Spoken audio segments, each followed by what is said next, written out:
Thank you, and happy International Day of Disabled People. Please, can we stop using people with disabilities? It is offensive to me politically because from the social model, we know, of course, it is the physical and attitudinal barriers that disable us, not the body. So please, let us be disabled people, not people with disabilities. So I'm Kaite O'Reilly. You've kind of got a handle on me already, I think, from that. I'm a mature, white, Irish female writer, theatre maker, and dramaturg. And I have short, asymmetric, curly brown hair going grey, and blue eyes, which may be occasionally behind glasses. It's an immense privilege to be invited to give this talk. Thank you. And I'm honored to share this platform with previous speakers whom I admire and revere, and also our chair and distinguished panel. And also thanks so much to Rachel and to Denise. We're missing you. In this talk, I'm going to say we and us a lot. When I speak of we, I mean disabled, deaf, and neurodivergent people, the survivors and users of the mental health system, those with long-term illnesses and conditions who, for brevity and efficiency, I will condense into we, or the term disabled. As we know, nothing about us without us, and we are legion. I hope my squeezing us under one umbrella term will be acceptable, given our time together is limited. Rage. Anger is often the response to injustice, to violence, to oppression. So for self-care during this talk, where I will be addressing strong subjects, please hold on to hope and optimism. Both are disciplines. They require practice, so please, practice. I'm speaking about anger today in the context of social justice and disability arts and culture. But first, I need to acknowledge what is currently happening in the world. Palestine, the rise of the right, genocide, famine, and war continuing despite global demos and boycotts, and thousands upon thousands taking to the streets, to petitions and social media campaigns. Environmental damage continues, despite the irrefutable evidence of climate change. And the tipping point is evoked yet again, where for the upteenth time at the 11th hour. We have cause for anger, but not to spare. As Greta Thunberg said to world leaders in 2019 at the UN Climate Action Summit, people are suffering. Entire ecosystems are collapsing. How dare you? We will not let you get away with this. The world is waking up. And change is coming, whether you like it or not. So let us be filled with hope and optimism and unity and be of good heart. Rage on, the uses of anger, after Audre Lorde. Ableism and ordism, definition. The discrimination of and social prejudice against people based on the belief that other bodies, senses, and neurology are superior, thereby giving them the right to dominate, patronize, and try to fix. The assumption that disabled, deaf, and neurodivergent people are lesser, require medicalization and normalization, or otherwise be made to disappear. Ableism and ordism creates a world designed not just for non-disabled hearing people, but to exclude disabled, and deaf people. It's a form of oppression. My response? Rage. I've been angry most of my life. Lived experience of discrimination, the intersectionality of my identities, combined with an intolerance of social injustice, creates a friction, a blistering energy that burns. I've lived with that anger, on that anger, beneath that anger, on top of that anger, ignoring that anger, suppressing that anger, feeding upon that anger, until finally learning to use that anger. Some years ago, somewhere along my raging, cursing way, I encountered Gandhi's advice about anger and being the change you want to see. I discovered my righteous wrath was the tool best directed into creative form, what I hope has been a type of cultural activism. I'm part of a long and proud tradition of disabled people utilizing rage for action.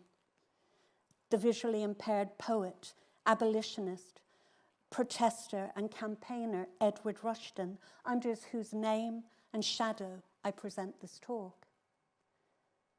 I follow the example of Frida Kahlo, whose satirical painting, A Few Little Pricks, transformed her anger at violence against women into an astonishing work of art which disrupts and disturbs, bears witness, and reveals with horror and repugnance the bloody nature of the cruelty some women experience at the hands of some men. I applaud the artistic activism of the brilliant Dolly Sen, who wants what she calls more disabled rage, so we can stop being ghosts and start being proud flesh. We have every reason to be angry. As Ellen Clifford states in her book, The War on Disabled People, Capitalism, Welfare, and the Making of a Human Catastrophe. Prior to 2010, the UK was known as a world leader in disability. However, the coalition government decided that this progress had gone too far, an approach continued by successive Conservative administrators from 2015.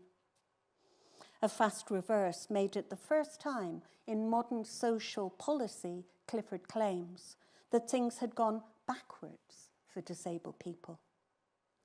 This was to pay for a financial crisis, except politicians couldn't reveal themselves in this cruel light. And so a narrative was spun, blaming disabled people ourselves, demonizing, dehumanizing, criminalizing, making us benefit cheats.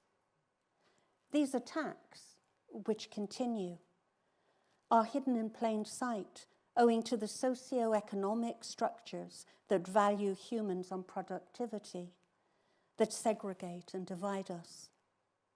Austerity and welfare reform decimated the most vulnerable in our society, while decisions were simultaneously made which benefited the rich and helped the highest earners, described by the chair of the UN's Disability Committee as a human catastrophe. And these were deliberate political choices. We have every reason to rage.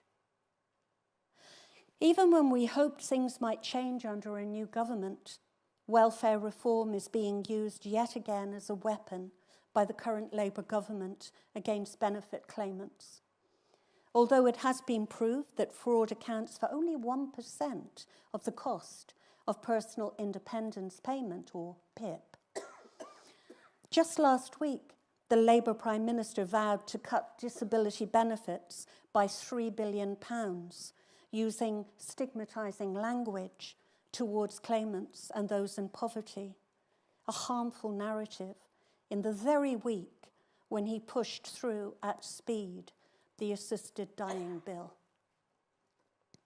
We have every reason to be angry and to be vigilant.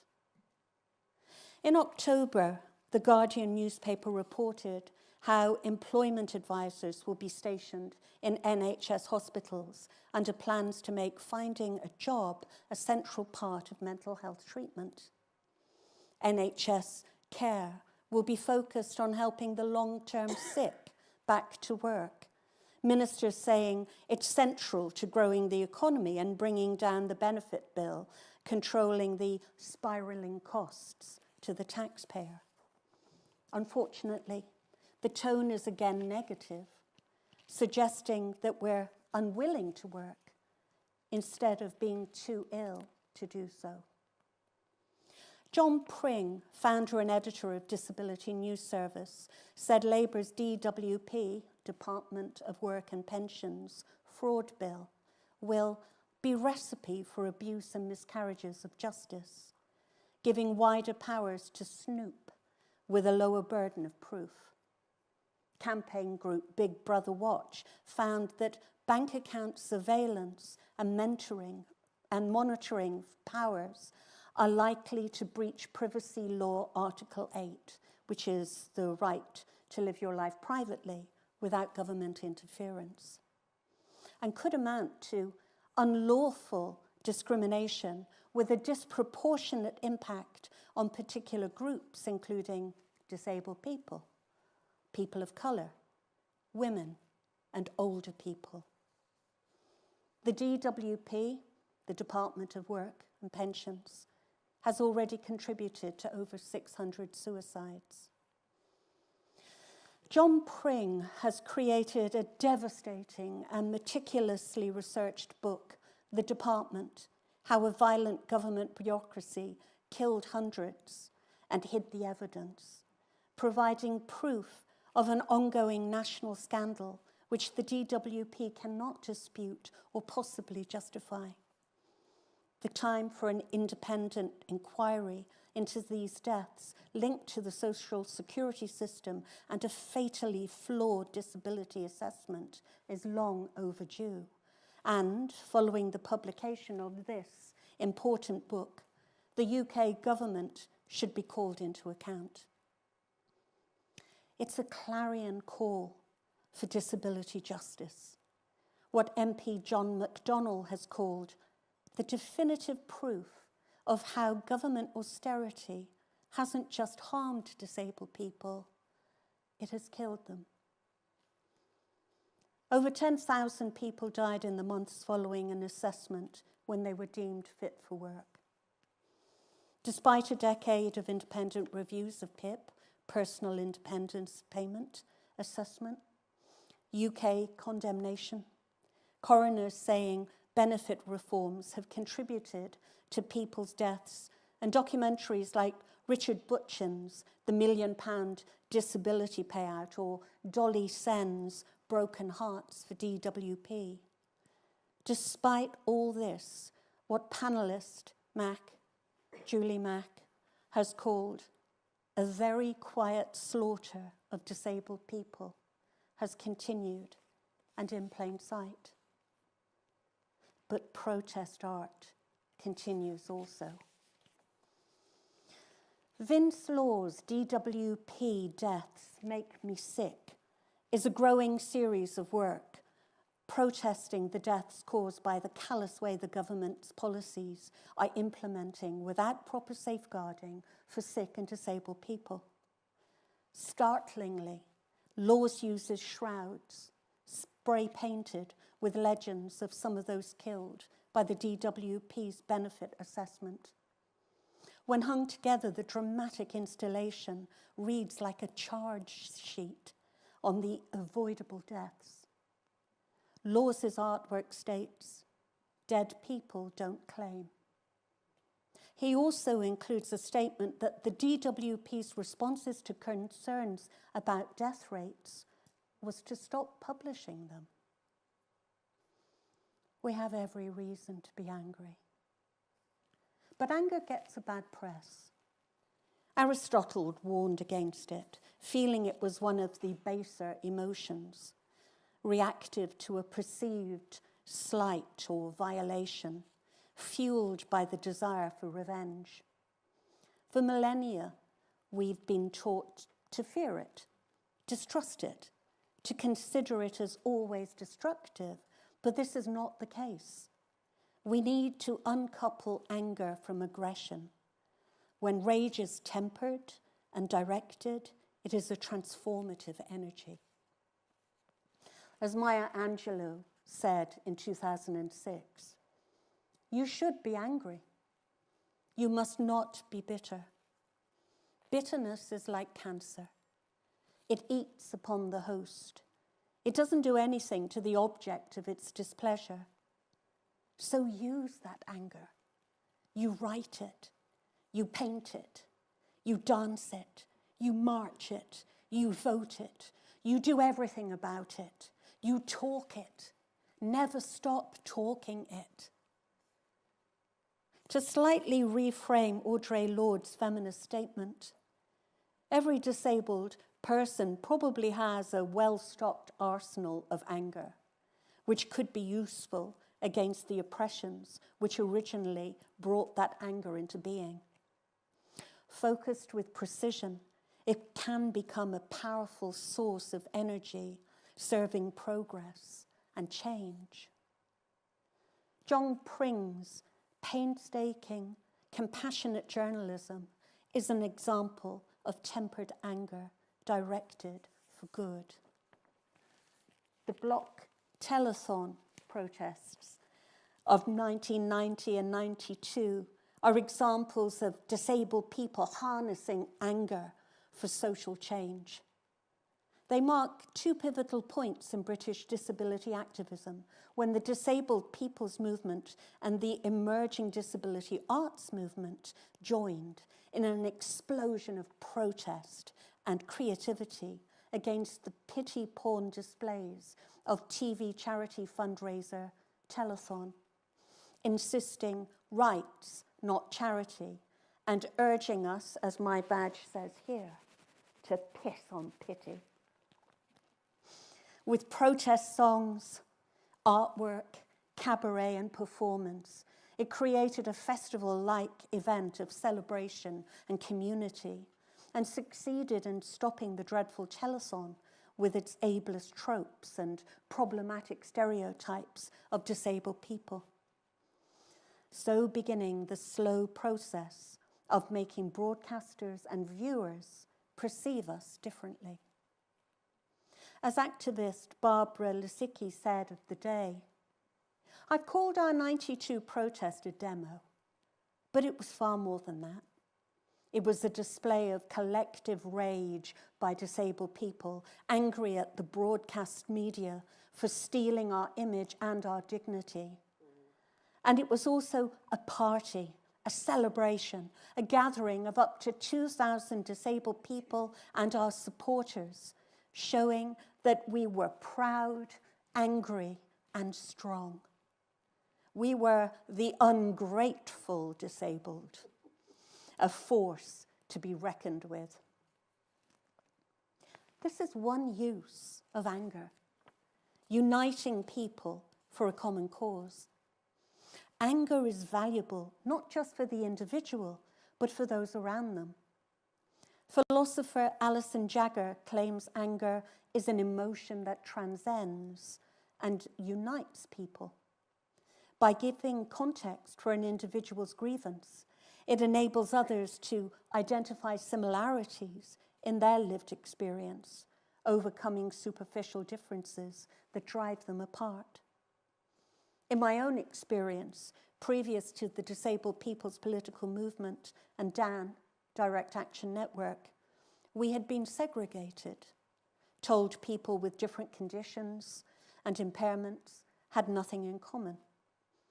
The protests and cabarets after days of action enabled us to come together, socialize, share stories, empathize, to see we had more in common, the experience of exclusion, than difference. The catalyst for all this was anger. At inaccessible public transport and buildings, a denial of civil rights from a deficit model approach which judged us and found us lacking. This could be an example of anger activism, a model being developed by Dr. Monique Turner of Michigan State University, perceiving anger not as negative, but as a positive motivator in behavior change. As we know, anger can be the precursor to social activism that motivates people to act on their sense of injustice or concern, what some might call righteous anger. But that assumes a positive outcome about inclusivity and equity. There are always opposing perspectives on what is fair and just, and the powerful tool of anger is not without its dangerous elements, as we saw earlier this year with far-right anti-immigration protests and riots.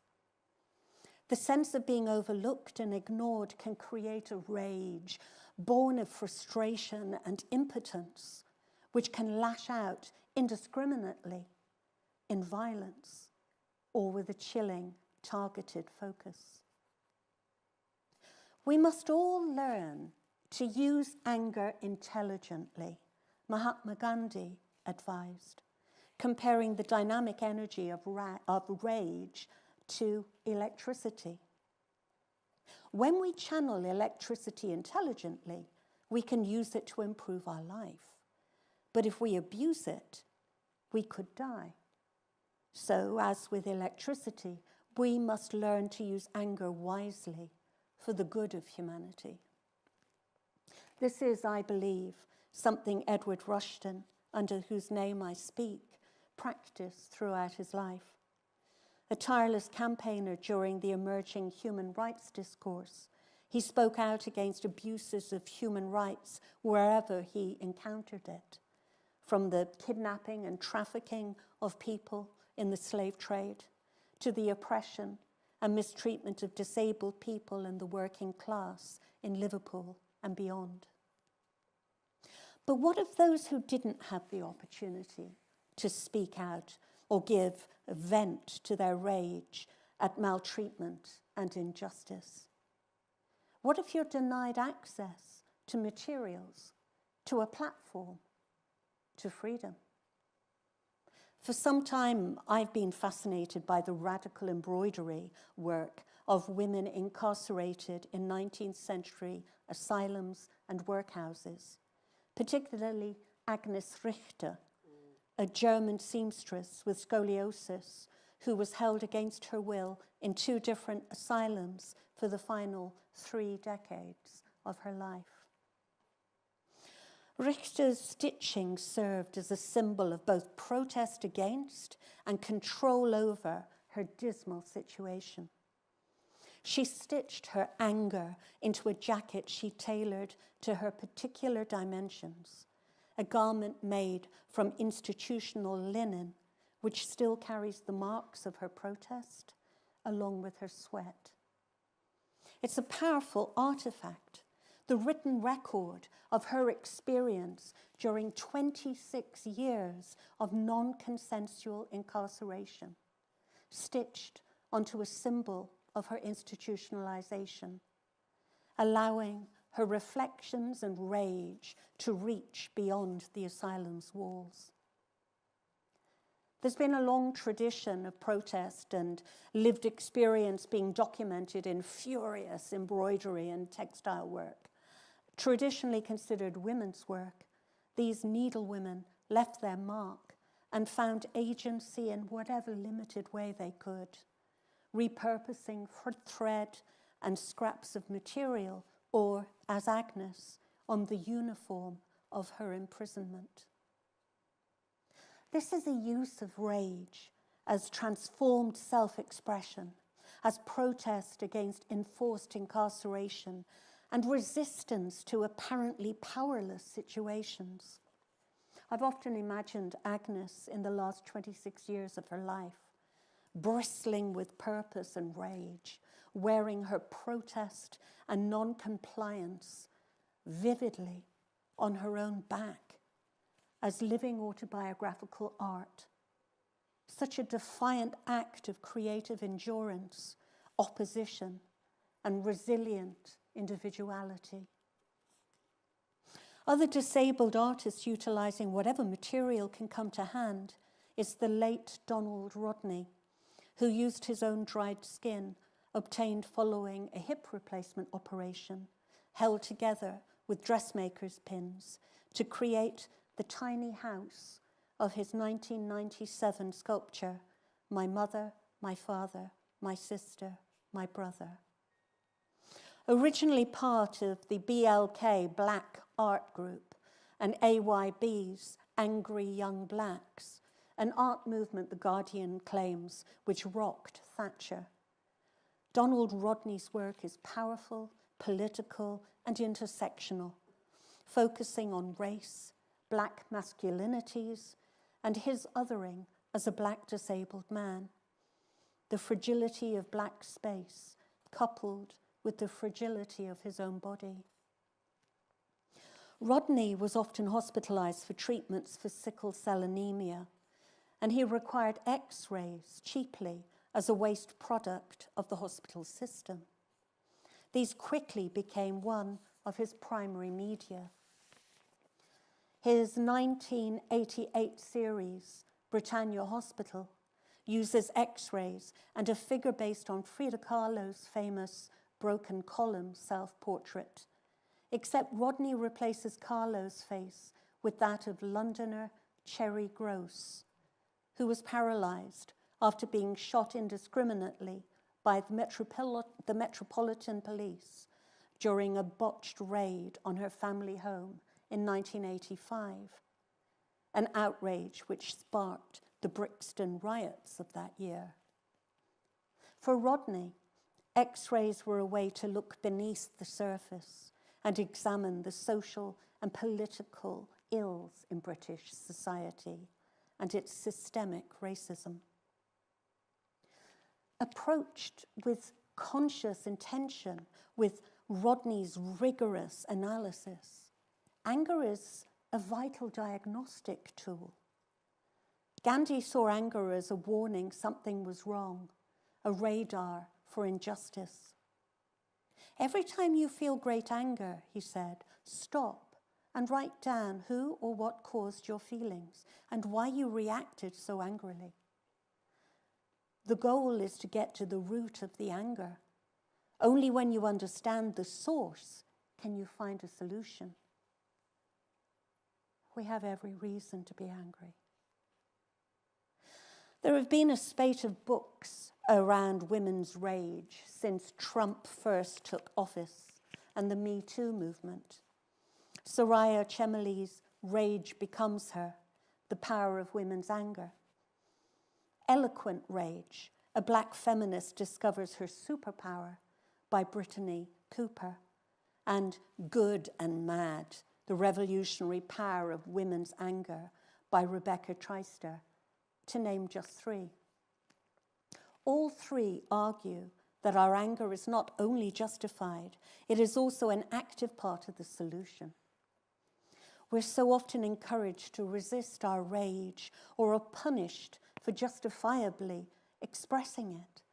Yet how many achievements in social justice or cultural expression would never have been initiated without the spark of anger that fueled them, that fire in the belly?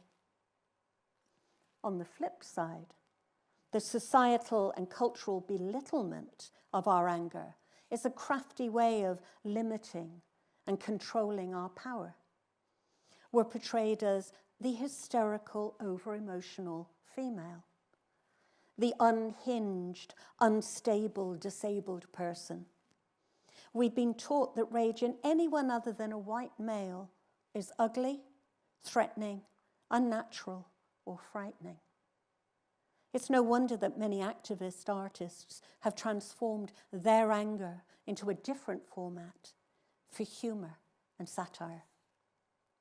Some of our movement's earliest protest songs were a mixture of anger at injustice and dry humor, a key tactic for early artist activists like Ian Stanton, satirizing the non-disabled attitudes he'd met and his refusal to, in the lyrics of one of his songs, be grateful for all we do for you and be a quiet little crip without a chip. Similarly, deaf rage artist Christine Sun Kim has a series of artwork entitled Shit Hearing People Say to Me.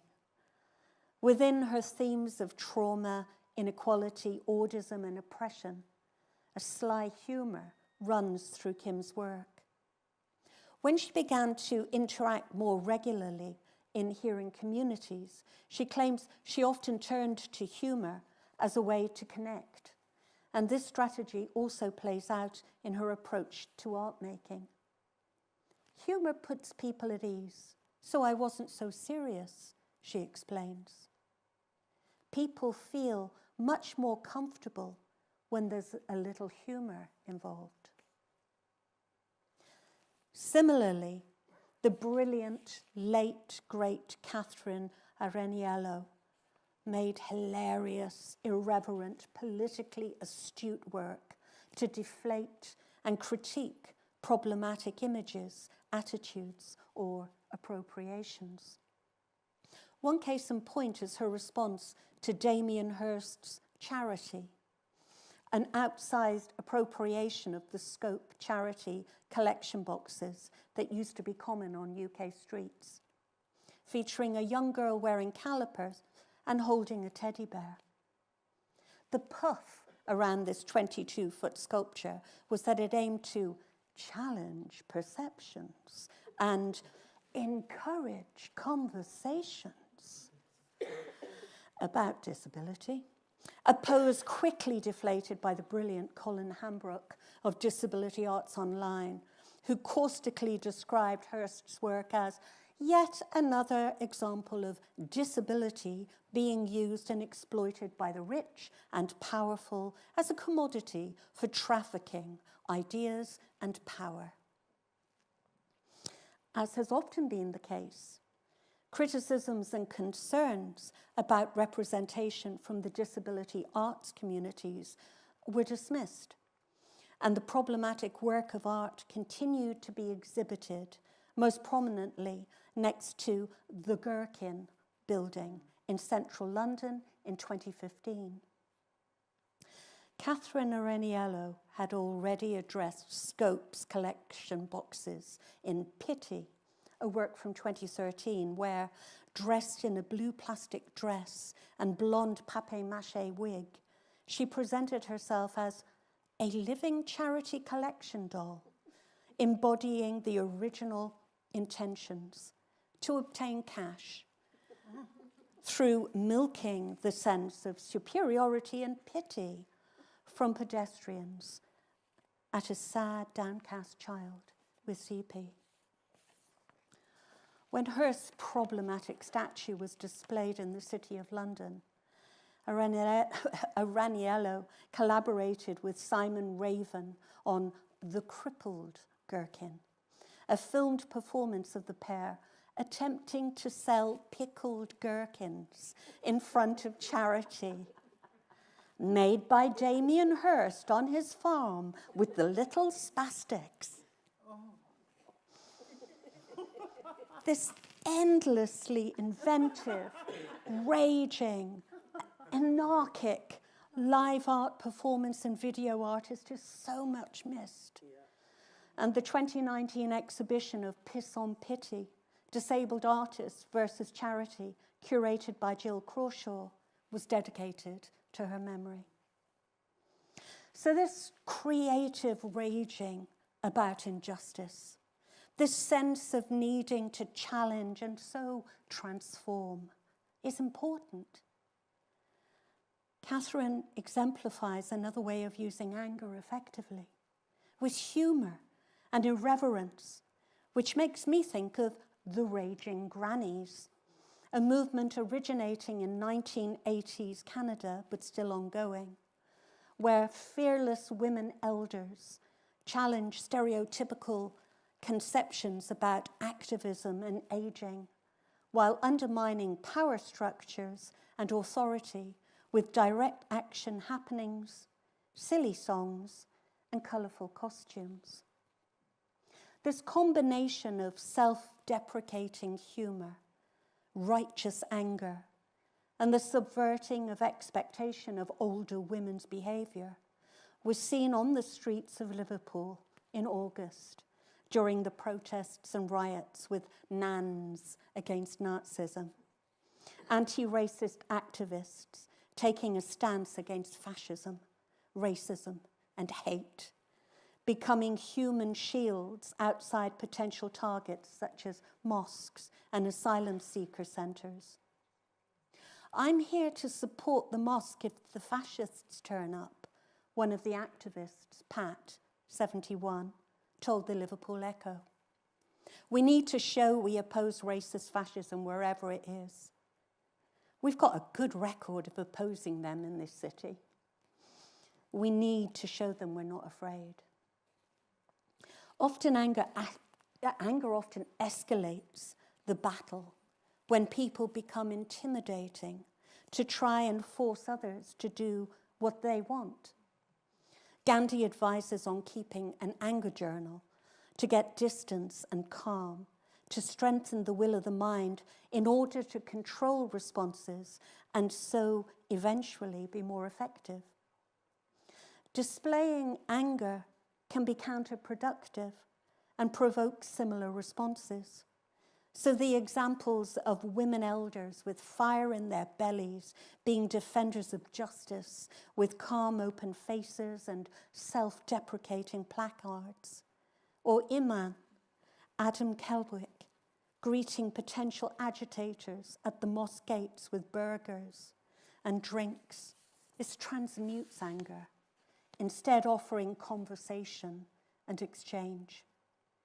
The most dangerous anger is one committed to never questioning or examining itself, but with an absolute unwavering insistence on being right.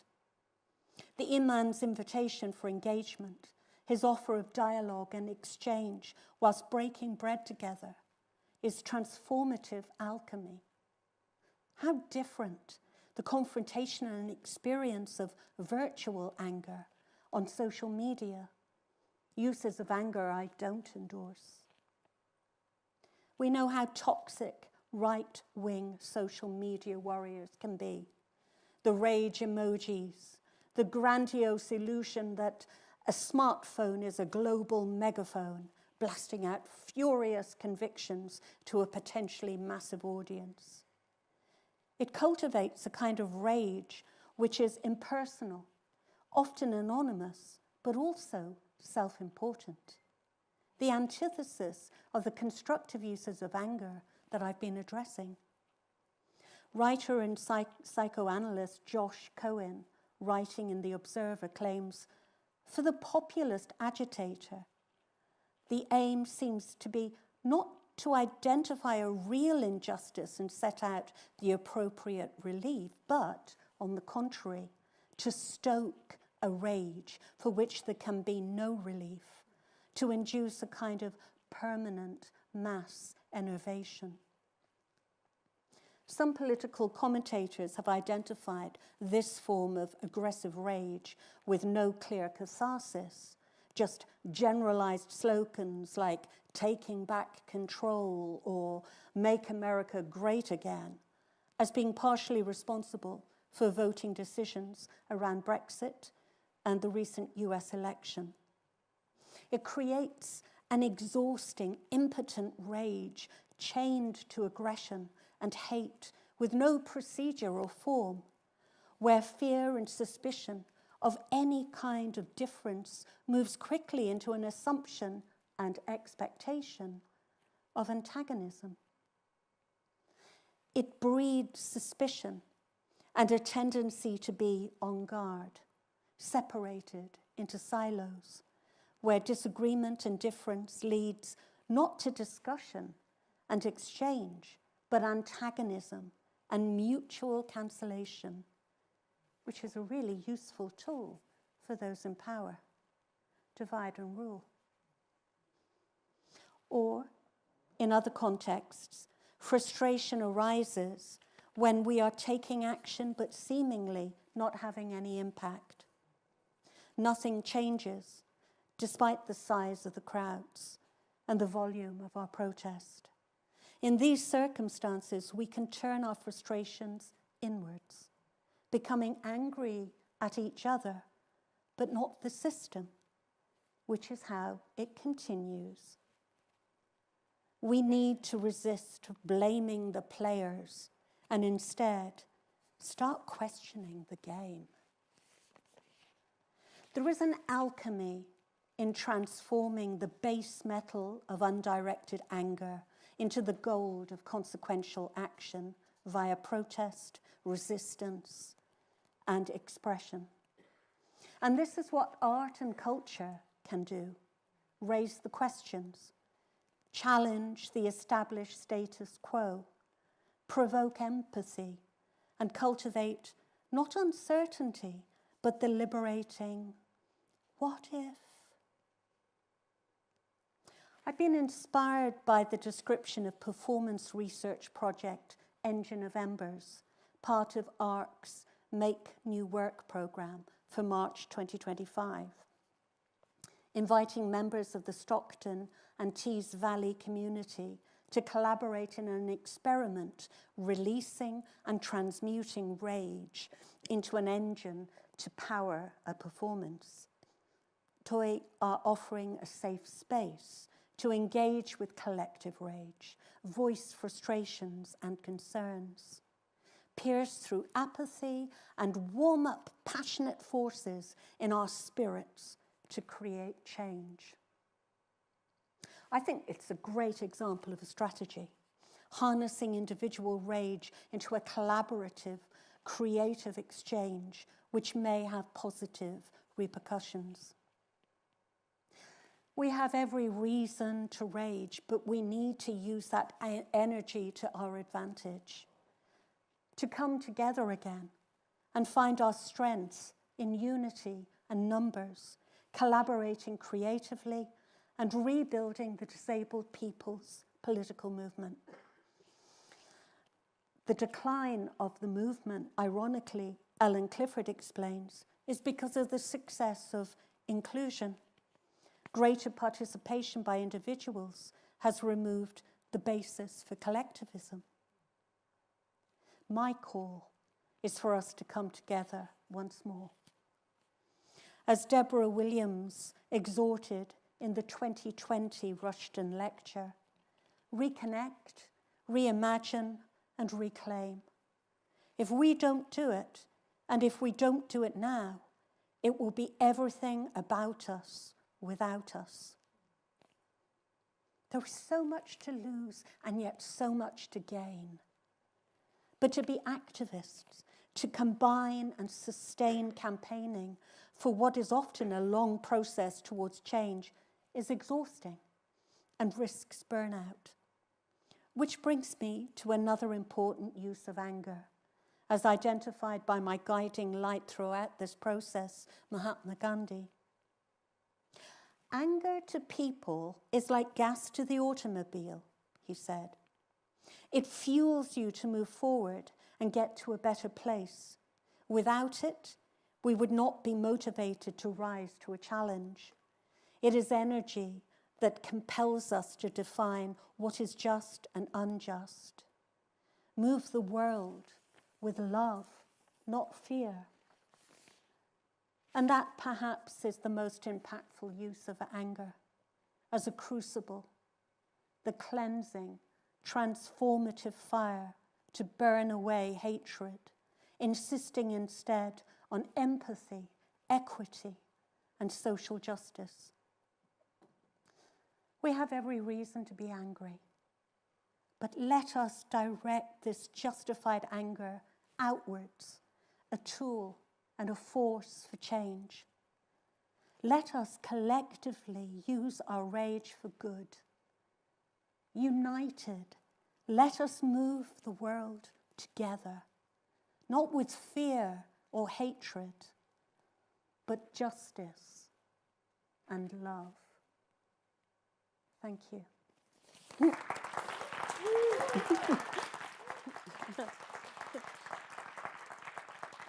you.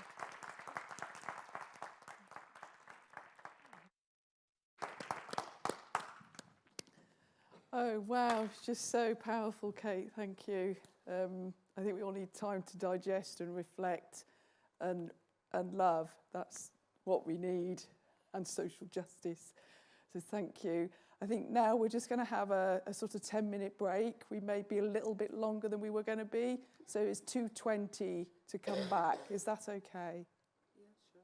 Okay, great. Thank you. Thank you, Kate.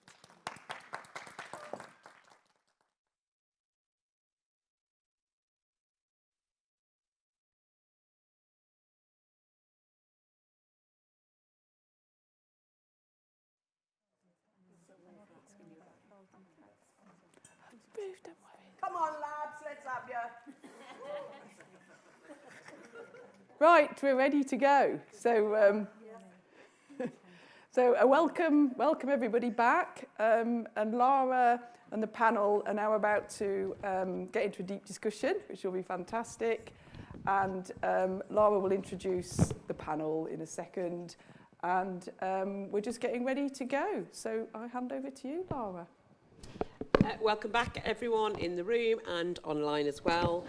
My name is Lara Ratnaraja. I'm a freelance culture consultant, which means absolutely nothing to anyone. My mother especially. I'm an Asian woman. I have yellow hair currently. I've got a lot of silver earrings and jewellery. I have very bright red lipstick that apparently won't come off. And I'm dressed all in black with a resist necklace on. The boots. Oh, and I have my shoes. I've got patent leather loafers on with silver studs, which have gone down very well today. Welcome back. And what an extraordinary lecture that has been. As Kate said, we have cause for anger, but not despair. And as we've just passed the 210th anniversary of the death of Edward Rushton, I was reminded of his description of being a passionate revolutionary and someone that the historian Steve Binns described as a radical who showed he didn't give a damn what people thought, which leads us very neatly onto our great panel. Thanks again to Kate for an incredibly powerful lecture, a call to arms to all the revolutionaries and radicals, and joining us to respond to Kate's talk are some of them. In their own words, we have Ruth Fabi, MBE, Scouser, mother, creative change maker and proud to identify as a disabled person. Julie Mack, a theatre and documentary filmmaker, asking difficult questions in search of vital truths. And Cheryl Martin, artistic director at Red Ladder Theatre, who has also worked as a disabled artist with DaDaFest and is a writer and director. And they're all, and you obviously we are joined by Kate again, so thank you. And actually, because we didn't really have time to do this, just a huge thank you to Kate again, and maybe a round of applause for a really powerful lecture. I think it's one of those things that's going to stay with us, and I'll be driving back to Birmingham thinking on it all the way home. But now we're going to go back to some initial reflections, and then we're going to have a panel discussion. And then we've got questions at the end, if that's okay with everyone, both online, you can post them in the chat, and we've also got a roving mic in the room. So, as anyone who wants to go first? Ruth, would you like to go first?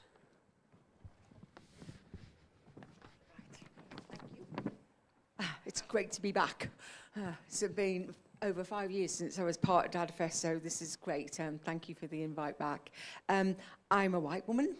I'm now proud to say I'm 65, due to get my pension, and I've got sort of brownish shoulder length hair with red streaks in the front, wearing glasses, got bright red lipstick. I did try and be a bit blingy with rage today, so I've got a bit of red glitter in my eyes and red in my nails, wearing a red top and a black dress with black boots.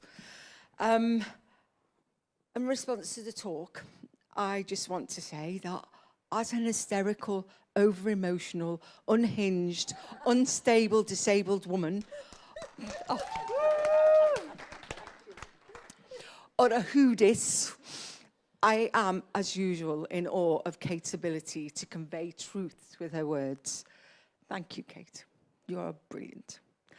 I'm honoured to be her friend, an Amankara, soul sister, comrade in art, beauty and joy, as well as in the rage. I am so proud that she is presenting the Rushton Social Justice Lecture today. She could have just delivered it entirely on her own canon of work. But as ever, she has chosen to highlight and endorse the work of others, something I have witnessed time and again in this remarkable and unique person. Kate's lecture delivered hard truths in exposing how the UK's government continues to stigmatise and make decisions about our lives based on ignorance, misinformation, as directed by what I call non-disability privilege.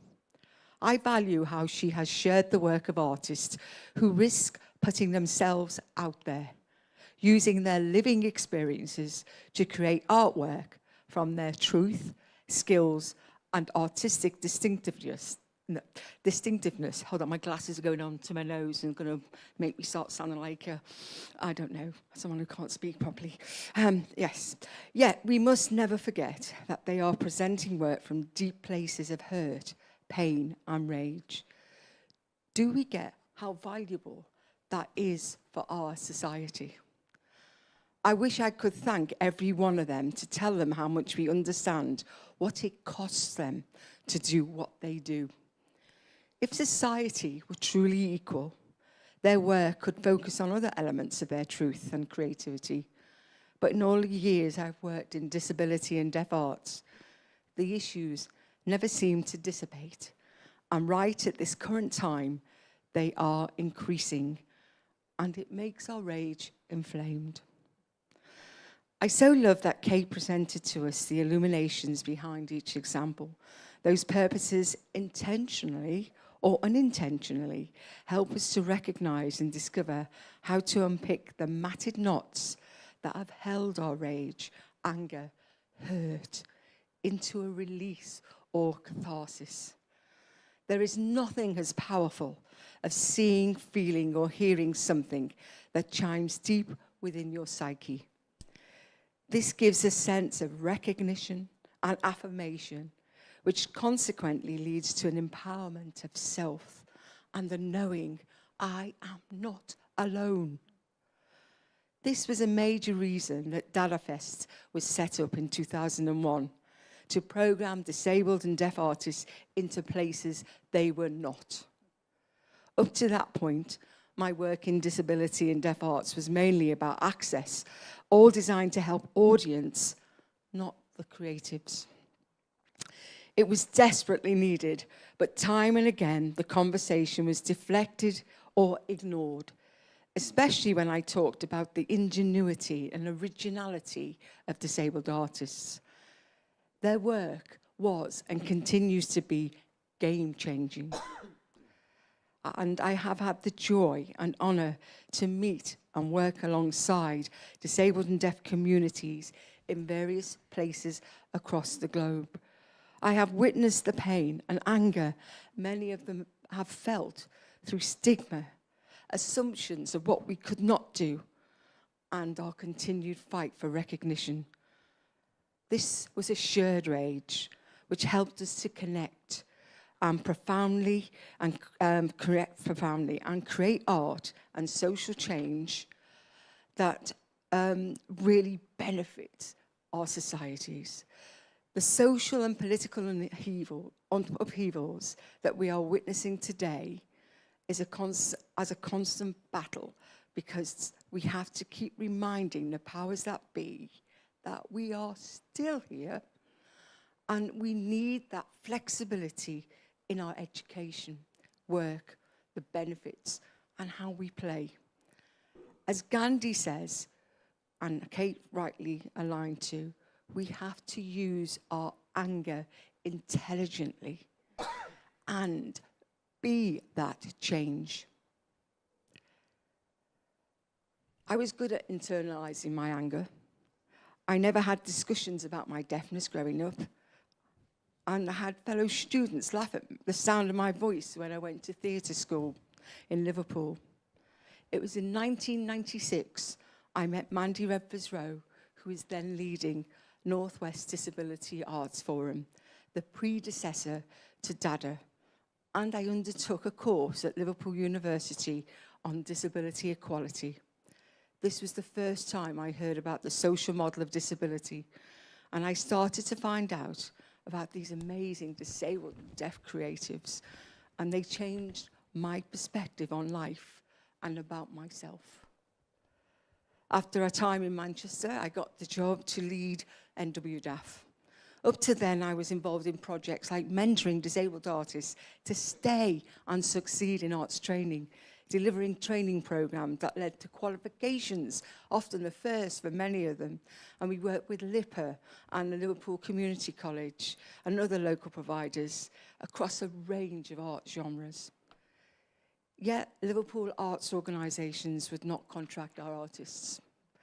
It so happened that Liverpool's director of the county council at the time wanted to bid for European Capital of Culture in 2008. Wholeheartedly, DaDa saw an opportunity and got behind that bid. I'm going to have to take a bit of water, excuse me.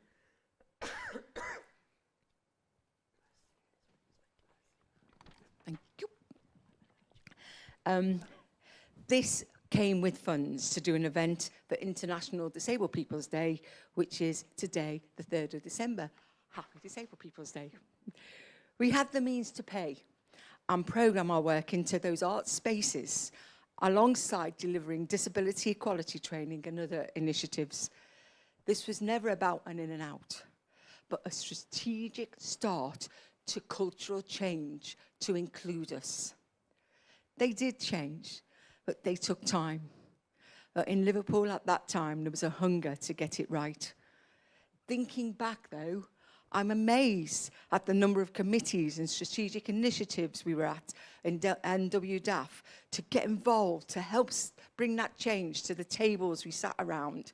And that's a nod to Gandhi, be the change you want to see. In 2012, we decided to support the development of a play about the incredible Edward Rushton, who became blind by refusing to obey the captain of a slave ship he was appointed to. Incidentally, it was the first one he ever was put on. He took water and food into the cargo hold. His anger was like a rash all over Liverpool. He saw an issue and did something to sort it, or if he couldn't, he would write poetry, letters, or stand on the docks shouting out about the injustice he witnessed with the abominable slave trade. I took this rage energy into my next role as Director of Disability Arts Cymru. Things were complacent. The inclusion agenda had taken over, and we're all for inclusion, but not a way to oppress our cultural distinctiveness and our ways of doing things. They were not leading as they should have been in the country.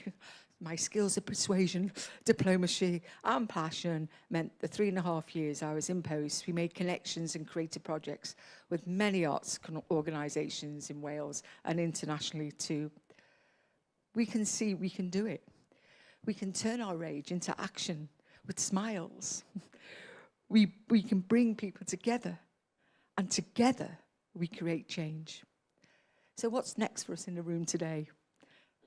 We know it's okay to be angry, but remembering Maya Angelou's words, let's not become bitter. Let's do something positive. But first, know you are not alone. I urge you, if you haven't already, find your tribe. Find a place where you go, oh, you too. It's great. If you have responsibilities to contract, produce, or program, open your gates. Gatekeepers can be the worst.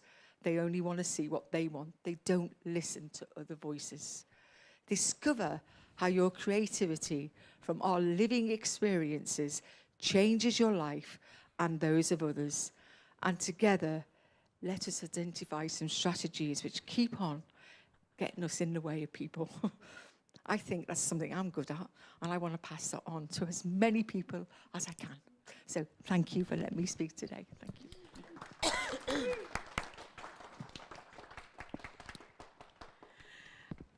Well, I'm going to pass on straight away, but thank you very much, Ruth. And I'm going to pass on to Julie Mack. Can you hear me better with this? That would make sense, wouldn't it, eh? I forgot I had it. Thank you for having me. I'm a white woman. It's important I say that. I own that on behalf of my family, a blended family who've changed the law in this country. Thank the Lord for that. We set a precedent with the case we took out against the Home Office. Kenrick Black, 19th of January, 2022. Have a look. It took us 5 years to prove in this country, under British law, my niece and her partner of 24 years have every right to be together. We had to prove they were in an enduring relationship and the father of their 4 children would not be removed because it would be perceived as unduly harsh on the children. Can you believe we had to prove that in a court of law? Yeah, think on that. Yes, so what else do you want to know about me? I'm wearing colourful clothes. What does that mean if you're blind or visually impaired? I'll tell you, I'm wearing something that looks like flowers right the way across my middle. I'm being upstaged by Kate, who's really disturbed sitting next to me because she knows my mental health history and also my time in the criminal justice system. What else do you need to know about me? I've got curly hair. I'm a masked female. I'm a butch dyke! Thank you. That's old school. For the queers amongst us, I'm also queer. Thank you, Kate.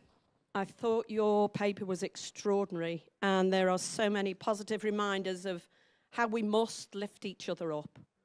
Thank you for our call today to creative activism. And you're so right, we do have just cause for anger. But I want to gently remind you that some of us do not have your privileges or mine, and some of us are in absolute despair, brutalized by a system designed to target the most vulnerable among us. Some of us cannot see past our despair quite yet, but maybe by the time we've heard from each other today, we can hope we can find enough fight to find a way forward together. So I'm leaving a light on today for mental health awareness. I want you to know it's okay not to feel okay. Let's just accept where we are in this space together right now. And if you're at home alone, please don't feel too alone. I'm raging with you! I don't know whether I'm looking at a camera. I don't know what that is. Anyway, I'm hopeful that's a camera out there somewhere. For all I know, I've been banged up again in the Maudsley Hospital. Okay, we're not mad, we're angry. And in the words of Pete Shaughnessy, one of the founders and originators of Mad Pride, we move from anger into action. I love this piece, which I got from the Cruise book on bereavement called All in the End is Harvest. Where there has been gross injury, the soul flees a while. It takes a long time for such a soul to return.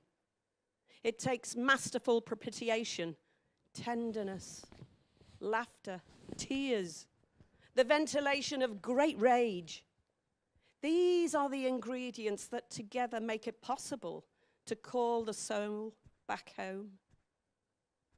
So if your soul's gone adrift, we're going to try hard to pull you back together in this space through our tears, our laughter, our tenderness, our ventilation of great rage, through our politics and passion, and through our bloody minds together. All in the end is harvest. Look, we've created a 2-tier society now. The disabled poor, really? Pushing our jobless working class people into the political peripheries. If you were raised in poverty, what does it feel like to be pushed even further into poverty? To be ground underfoot or under the wheels of change? They call it change. What does it feel like in abject poverty with this deepening divide in our communities? with the appalling lack of social housing, the abuses of tenants' rights, the squalid disrepair of privately owned housing stock, the reductions in benefits, the constant sanctions inside this universal credit system that most of our freelancers are obliged to live on. I speak from bitter personal experience. If anyone wants to talk about that later, I'd be very happy to sit and hear you. If you're at home, intouliemc.com. Write to me. Please don't sit in the dark alone with that one. I understand. There are deaf and disabled people in this very room who've been pushed to the edge by a punitive system created by the Department of Work and Pensions. Frances Ryan, in 2019, published her brilliant expose of the demonization of disabled people in her book, Crippled, The Demonization of Disabled People. If you haven't found Frances Ryan yet, she's one of the brightest sparks among our investigative journalists.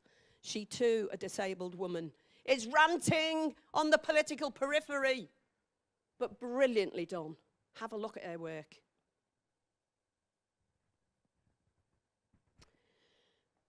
Kate quite rightly points out to the investigative journalism from John Pring, painstaking interrogation of the department, uncovering the statistics of fatalities concealed by frontline Job Centre Plus staff, the universal credit benefit system, which is utterly ruthless, brutalizing in culture, and created as another hostile environment to humiliate and demonize and demoralize disabled people. We are now perceived as criminals, fleecing the public coffers. And if you're freelancers, you will know what that feels like. We've watched work capability assessment centres spring up at the heart of our cities. Why has there been no public outcry? These centres are designed to assess disabled people. We're positioned as scroungers, fleecing the public coffers. Really? Fleecing the public purse? Yeah, while we count pennies to decide whether we can pay for heating or food this week. Why are we not calling out the gross discrepancies in benefits to the elite, the unelected royal family and their hangers-on?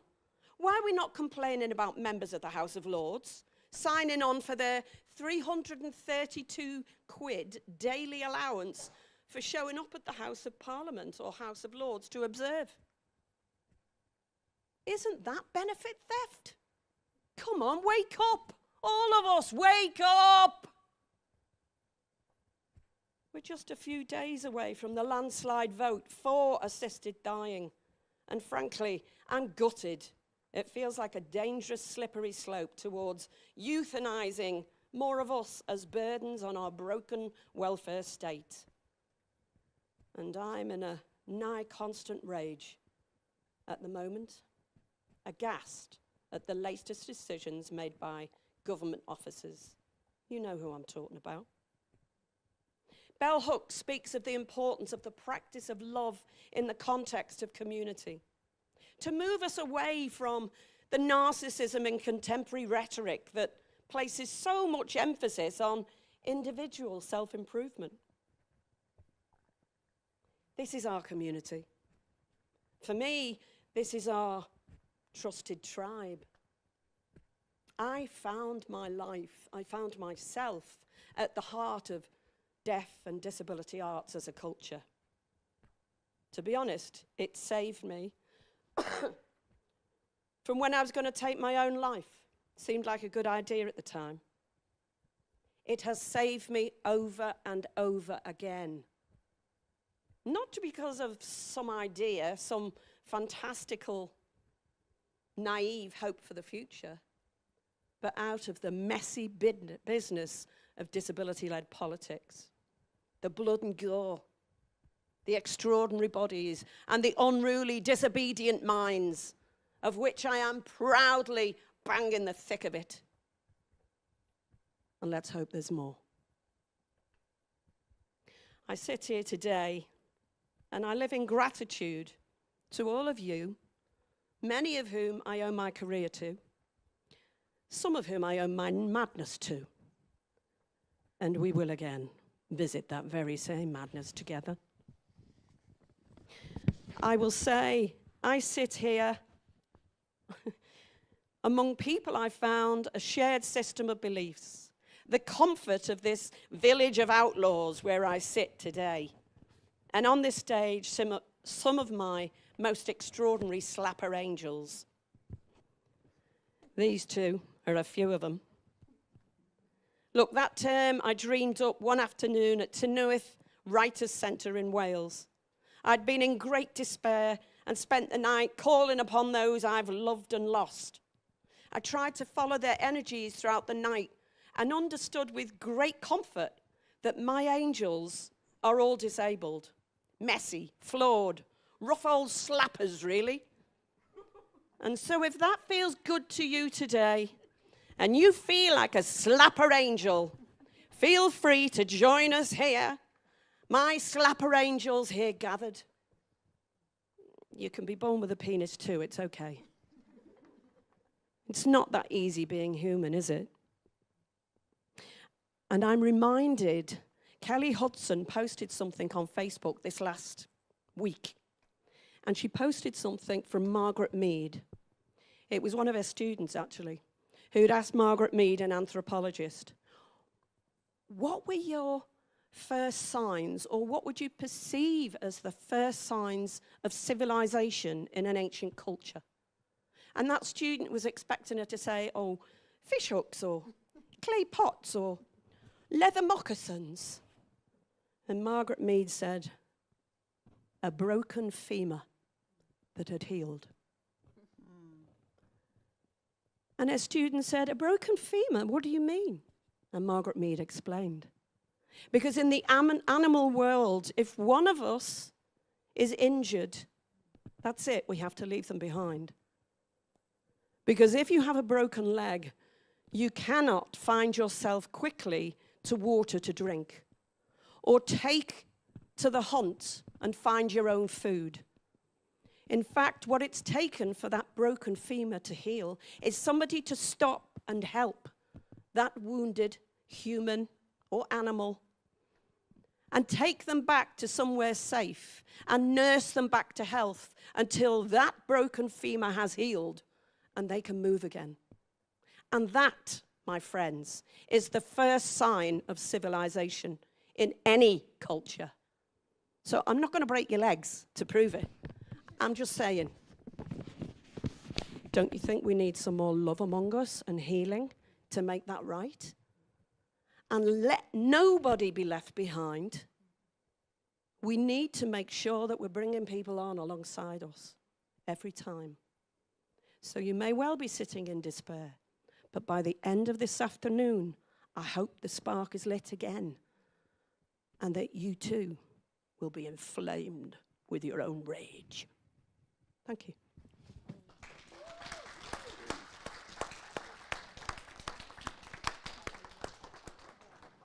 Thank you very much, Julie Mack. And also, Helen Oldfield online is raging back at you.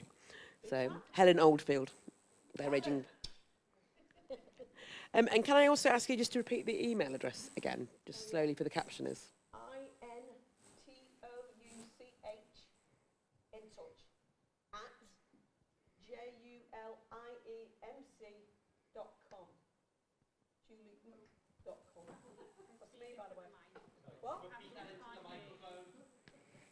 I'm so sorry. I keep forgetting I have the privilege of this large textured penis, and I keep forgetting. Just unfamiliar. So it's INTOUCH at JULIEMC.com. Write me. Don't be scared. I don't eat people. Well, not yet, anyway. Thank you. Thank you very much. And I'm going to move on to Cheryl. Okay, hi everybody. I'm a mature, as as someone said, a mature black woman sort of medium brown, medium height, medium weight and everything. I have curly, sort of dark brown hair, and I'm wearing a black and white striped dress. And that's it for today. And after, the uplifting things that we've heard, I'm going back sort of into the doom for a little while. Because what enrages me is completely avoidable loss.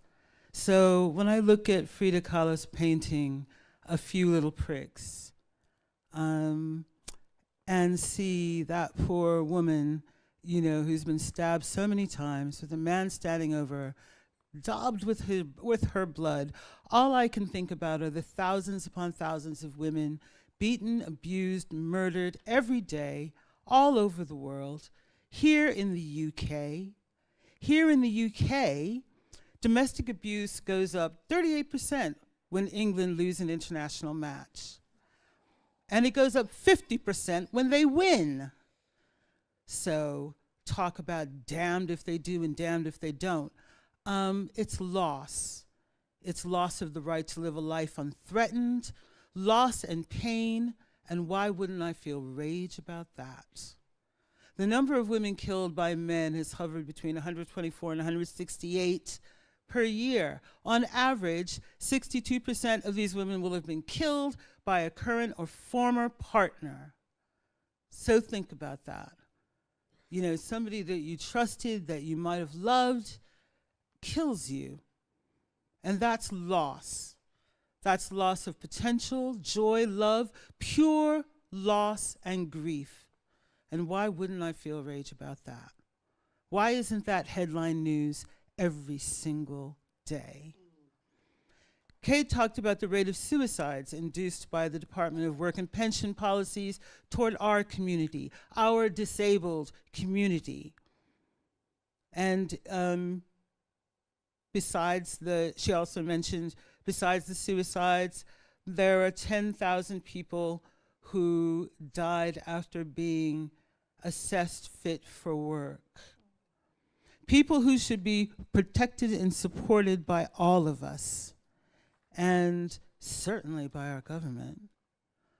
I remember reading about the rate of suicides induced by those benefits policies going up. I remember reading about that years and years ago. And the response from the DWP then was to send instructions to job center workers on how to deal with suicidal claimants, how to deal with them, how to silence them, how to contain them or move them on, not to revise the policies that were driving them to suicide. And that's callous. A heartless response to loss of dignity and autonomy, pure loss, continuing growing year by year. And why wouldn't I feel rage about that? And when I want to express that rage, I risk being labeled an angry black woman, stereotyped, pigeonholed, and dismissed. Ask Diane Abbott, ask Michelle Obama, ask Kamala Harris.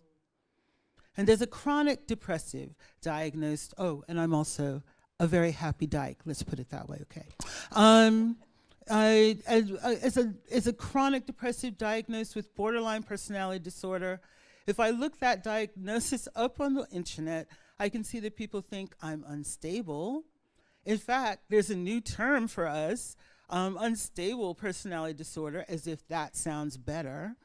We're unreliable, sexually deviant, and as I said, I am very happily very queer, unable to control our emotions, manipulative, prone to violent temper, a nightmare on legs. My own aunt, a psychological counselor, was so horrified by my diagnosis that she went through, 15 other alternatives because she couldn't stand that particular one. And she didn't want it to be true that I was a borderline. And I lost years hiding my depression and my supposedly toxic borderline identity. I pretended so well that I fooled myself into thinking I wasn't really ill and crashed off my meds and had to relive the worst of my 20s, and I almost died. without overdosing. It was actually so bad that I was starving to death and almost died. And I almost lost myself. And I didn't become me, the real me, again, until I embraced my diagnoses and turned them into my art. And now I look for ways to use art, use plays, use music, use poems to bring all our losses to light, because I still believe in people, and their collective rage can turn into action that will bring change. I believe in hope, as Kate also said. Today there's going to be a change in the law, I think it's in the law, that will stop online stalkers from hiding their identities. It's a small thing, a small change, but it's not small to the women who might be able to stop their online stalkers from hiding. Tiny bit of hope. So I look for artists who want to burn away our losses through exposure to the light of that kind of hope. Our rage is good. Fuel to that fire. And of course, you know, use anger intelligently, as we've heard several times today. And let's have more of it.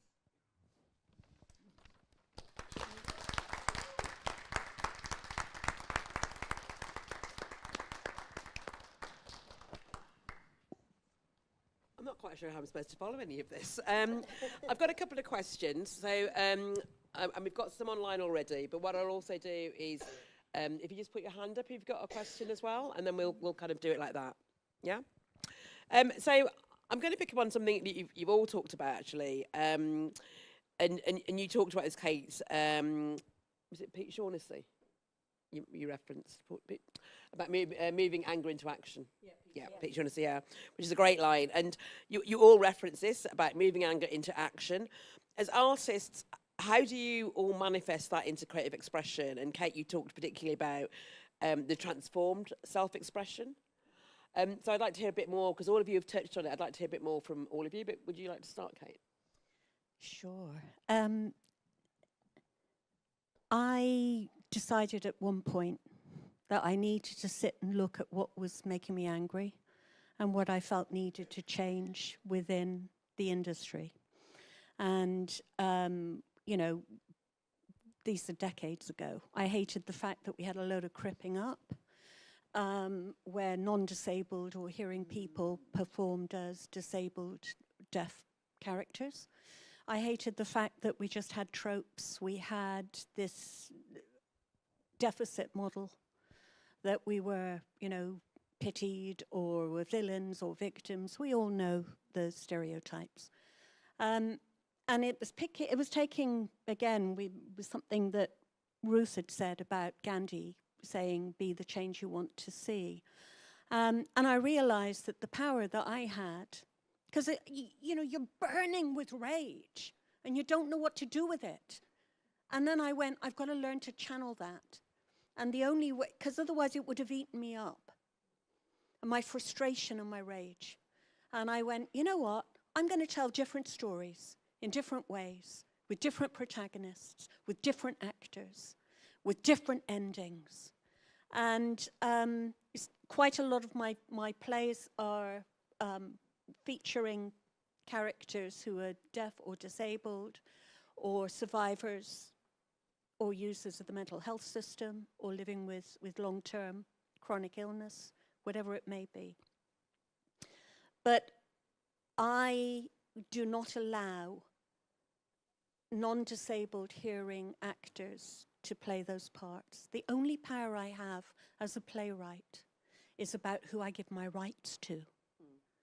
And basically, I've stopped 14 productions so far of my play Peeling, which has 2 disabled and 1 deaf character, which were, over the last 20 years, it's this play where people have said, we'd love to do it. And even though the line, cripping up is the 21st century answer to blacking up, is in that play, which I wrote in 2002, you still had non-disabled hearing people coming, going, we'd love to put it on. It's all right, we're actors, we're really good, I can act. I can be a crip, I can be deaf, I can... And I've not given permission to 14 productions over the years, and thankfully I've got a very understanding agent. But that, for me, is very satisfying. And that is one way that I felt that I can make, even if it's a tiny bit of change, because we're writing different characters in different ways, with different theatre languages, with different endings, and also challenging what are the bodies, not just in the auditorium, but on the stage and backstage. And that was a way, I think that saved me in many ways, to actually go, that's going to be what I'm focusing on. So yes, I think that's the most fulsome answer I can give to using energy in a really positive, proactive way. And an excellent one as well. And I think using power and agency is something that, you know, not everyone has access to that, and I think that's really important that you create that platform. Julie Mack. Oh, hello. Doesn't work anymore. Hello? Does it? Yeah. Oh, it does. Sorry. I'm not sorry. I never understood the social rules as a kid, so I was always positioned as trouble. It's funny how things don't change, isn't it, really, over the years? And then when I grew into, that's past tense, an angry adult, I kept getting in trouble with the police. I've been sectioned under 136 twice. And for those of you not familiar with the Mental Health Act, 136 is a section of the Act that gives the police powers to detain you if they consider you a danger to the public or a danger to yourself. And I was usually a danger to the public, it has to be said. Too many times. So I didn't know how to rein it in, how to use this anger creatively. And then I thought, well, actually, given I know so much about the Mental Health Act, given that I used to be a consultant for the Disability Rights Committee, when they started to dismantle both the Women's Unit, the Race Unit, and the Disability Rights Unit, I thought the best use of my anger into action was to use what I knew and understood about the new assessments that were coming through. It's a 28-page script. I know 2 disabled activists who wrote that script for work capability assessments. So my most positive use of my anger, and I think my abilities as an actor, was to impersonate a solicitor. So I have done 6 cases so far, representing people at tribunals, making sure they could get through the appeal at tribunal, making sure they could get through their assessment so that they could get funding to live, to eat. And I think for me that's been the most important use of my anger into action, but also the use of all of that information, of that nonsense I'd learned through the writing of that script that successive governments have used against us now in work capability assessments. It was never the intention. I know the 2 people who wrote the script. But happily, I can remember scripts. And I know how to intervene at tribunal. And they don't know that I'm not a solicitor. Now you do, but I'd like you not to tell them. Thank you. That's me for now. Again, no, we're not going to say that you're not a solicitor. I can imagine you as a very mischievous child, though. You're a mischievous adult, so. Ruth. Yeah. This is on, yep. I want to talk as a mother, because one of the things that is often thought about us as disabled people is that we don't have children, we don't even have sex. You know, we're not pretty enough, or all that kind of rubbish. Because what I like about the work I've been able to do is to fight for others. But my youngest child, I mean, all 3 of my children are just darlings for me. And the youngest, when she was diagnosed on the autism spectrum, the way she was treated in the education system was just appalling. And I've been wearing a hearing aid since I was 6, and I didn't really have a family that intervened in the education system for me, and I just went through it and became more and more recluse and isolated. And I thought, we can fight for each other. When you're a mother, you really do go for it. And she was excluded from school, she was misunderstood, we're not going to put her in for GCSEs. She's got a degree now. She's still struggling because of the way society has treated her. But I got alongside her, and it just made me feel, because she was born not long before I started at NWDAF, that became DaDa. I saw we need to do something for young people. And one of my proudest things is being able to support and develop young DaDa. That happened. I don't know if it still happens now, but it was a game changer, because I was fired up with the social model of disability, and I said, these kids need to know it. They're not the problem. The system's oppressing them. Often their parents are ashamed of them, or they use them to get benefits. We're not allowing them to be the people they need to be with potential. And I think out of all of DaDaFest things, so many things I'm proud of, seeing what we were able to do with those young people. They were appointing the people who were in charge of making funding applications and developing projects for them. We did a lot of stuff here in this very room with those young DaDa. But one of my favourite things, they did a big event at the Tate, and they collected together to make a statement. And this is young people from the age of 10 to 14. They said, DaDaFest has brought us together culturally. And that is important, because often they didn't feel they were together as a community. If you go, at the time, the big cinema in Liverpool, the Odeon, and when it was still in London Road, for those of you old enough to remember, 2 wheelchairs only could go in the whole building at one time. They had 12 screens. If you're gone to the segregated education system, all your friends are disabled people. You can't go out together. So your sense of community is just hacked away time and time again. So DaDaFest brought them together culturally, and they promoted a social model of disability. This was the young people saying that. We are getting stuck into a medical model of thinking. All issues present different cultural aspects, but linked together, we are a force to be reckoned with. And it was great, because they scared me at the end, because they would tell me exactly what they thought and what they wanted to do. And it was brilliant to see that change. I've kept in touch with a lot of those young people. Some of them sadly have died. One of them, who was a DaDaFest winner, Craig MacDonald, it just broke my heart. He died at the age of 25. But he lived his life taking charge and doing things. And that's what we need to do. We need to see how we can connect and not be separated off, because that's what the medical model does to us. It makes us think we're living with something that is wrong.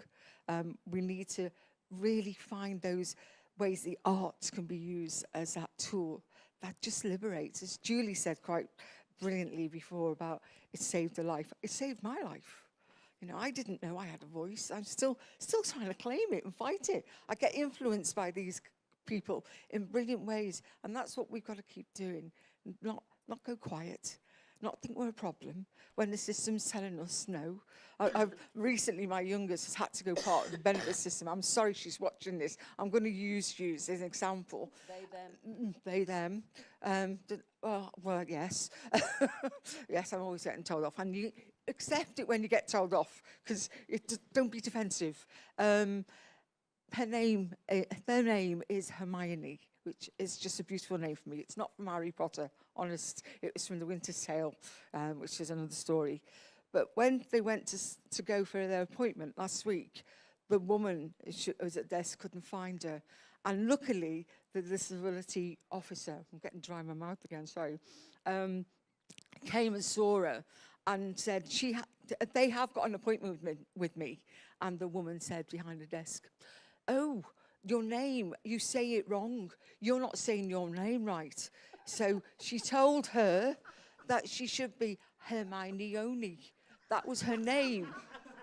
And Hermione's going, but I told you my name was Hermione. No, you're not saying your name right. That is the sort of thing that people have to face with time and time again. We've got to empower people. I want to hope we're still empowering young people, get alongside people. And I think that's all I'll say on that one. Thank you. As a woman of colour with 5 names, you won't know how many different names I get. And now I just don't. I refuse to answer to anyone that can't spell Lara. It's only 4 letters, you know. Like, I don't know how you can get it wrong with all the. And it's all the A's anyway. Cheryl, how do you kind of manifest your anger into creativity?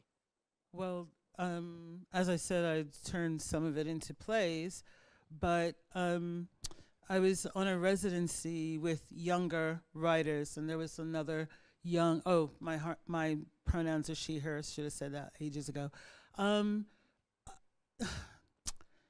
She was talking, and she was basically very depressed. She's on medication that makes it difficult for her to function, basically.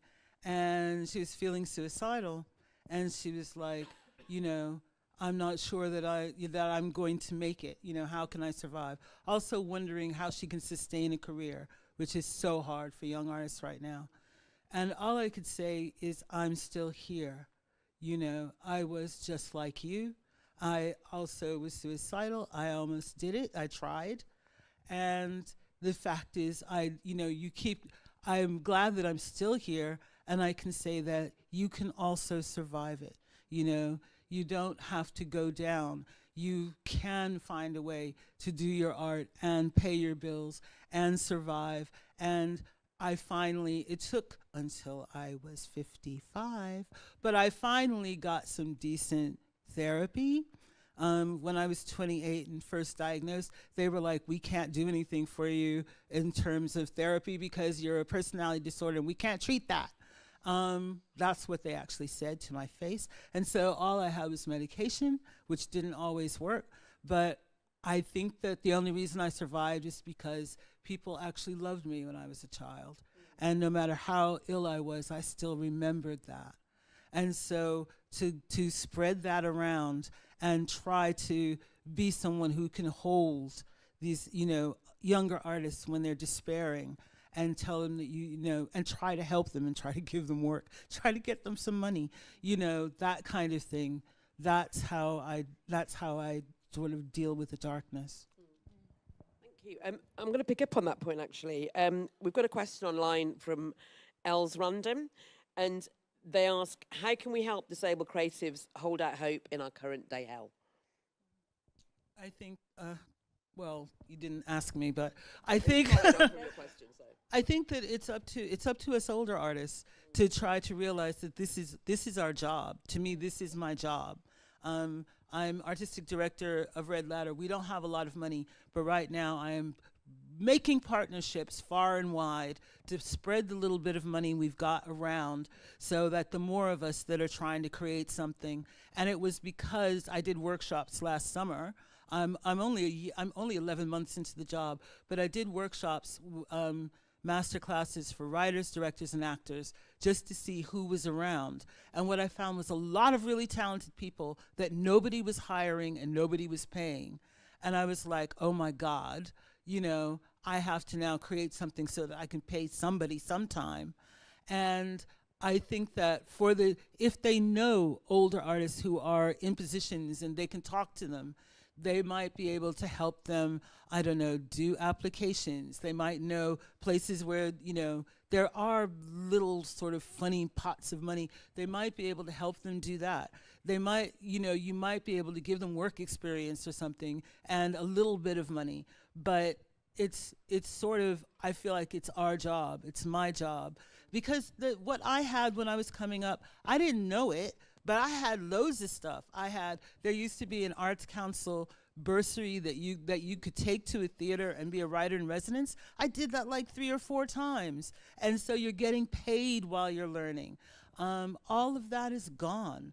Almost all the infrastructure that I used coming up, I started off with a theater and education company.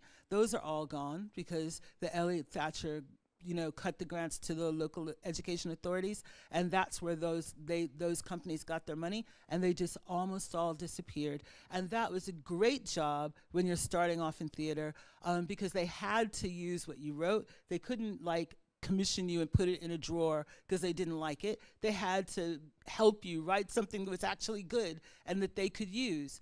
All of that is gone. And trying to or even when I was at Contact Theater, we've name-checked John McGrath before because he was a founder of the beginnings of DaDaFest, and he was at Contact when I was coming up. And he hired me before I had soloed as a director, as the associate director, and you know, and then I won an award. But he hired me before I won the award. And so he had faith, you know what I mean? He had faith in me, and he backed me. And now I have to be that person for other people. And even though I do not have millions or anything backing me up, I have to find a way to make what I've got work and spread, so that, and just the fact that you're listening to somebody and that you pay attention to them and that you believe in them as an artist, that is huge. Okay, I'm going to stop talking. Thank you. I'm going to pass that on to everyone. I mean, I think we all would agree with that. And I know that all of us here give our time and our energy and our wisdom and what we have to try and support people, because I feel great privilege to be the age that I am now, because I wouldn't like to be starting now. We had a lot more that, kind of 20, 30 years ago. So I think also, apart from, absolutely what Cheryl said, I think is absolutely brilliant, and supporting, I think it's also to encourage people to, just as my lovely panelist here was saying about, when Ruth was saying, find your tribe.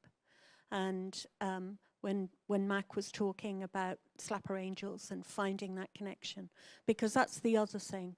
It's the people that have sustained me, or that I can work with, or that I learned from, or that I grew with, were people from the CRIP, the disability and deaf communities. And so I just want to say that, in addition to everything that Cheryl was saying, and the mentoring and so on that I know we do. Also, just find your community, find people to talk and to encourage and grow with. And, even though there isn't much funding, we get strength and sustenance from each other, and we all grow as well. So it's just a reminder as well. Okay, I'm going to say something radical now. They will tell you there is no money. They will tell you there is no funding. Fuck that. There's enough money to fuel so many wars across this planet right now. It knocks me sick to the back teeth. Okay, the Arts Council has been edited down to 30% of its power it had just 10 years ago. So think outside the box. This has happened before. We've been here before. Do not give up. Keep knocking on doors.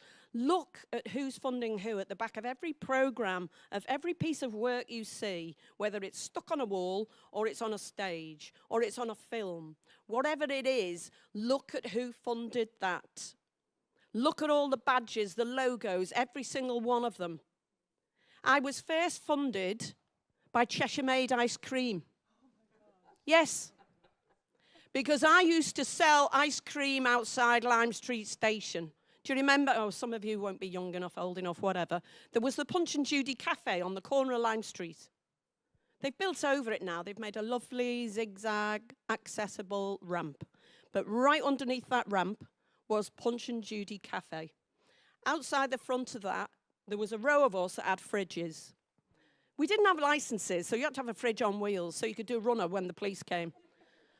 But I'm telling you, I got my funding for a road safety show that we did in TIE, Theatre and Education. So I got my first 500 quid for the show from Cheshire Made Ice Cream, where we bought our ice cream for that fridge. It didn't occur to me to apply to the Arts Council until 2006. So that was a long time ago when I was selling ice cream, let me tell you. The next show, we got funding from John West Pilchard's. I was obliged to carry a fish across the stage. I can carry a fucking fish across the stage, let me tell you. I'll have a whole bag of fish coming behind me. When I was running the Disability Film Festival at the BFI, I couldn't convince the BFI to give us enough money, but they were really valiant co-producers. They really were. They were good to us. We were there 10 years. I got funding from ICI because they've disabled more people across the planet than war. ICI, International Chemical Industries, they don't exist anymore because they got the money taken off them. But before they died, I got a lot of money off them. I started writing to people saying I was a marvellous role model, swallowing all of this recovery-led services and eating all of this drugs from GlaxoSmithKline, Novartis, Prozac. I'll tell you what, I wrote to all of them and said I was a wonderful role model. I'm sure you'll agree. Just nod. I got money from GlaxoSmithKline. I also got stalked by them, by their board, who came and shadowed me for a day, and it was hilarious. And anyway, it was worthy of a film. I also got a letter from Prozac, who sent me randomly, and I will show a picture of this later, to go into our slideshow or whatever we show afterwards. I got sent a Prozac knife with 16 different things you could pull out, and then a letter saying, terribly sorry, they weren't going to fund me, but here was a pad and a copy of a knife. And I thought, oh, great. Really? Who did the risk assessment on that? Not sure. I'll leave that there with you. That little thought. Anyway, think out the box. Get your funding from where you can. Ruth? It's a big one because we don't want to ever give up. And that's the big thing. And it is hard to see witness the cuts the arts sector's gone through. And also how Kate alluded to it in her talk, the inclusion agenda has taken over. When I first started in disability arts in Manchester, it was all about access and audiences. It wasn't about us creatives. And we started to change that dynamic, and people started to really support where we were going as artists. Sadly, that stopped. But what's also stopped is our presence on those boards, on those funding decision-making and trust funds.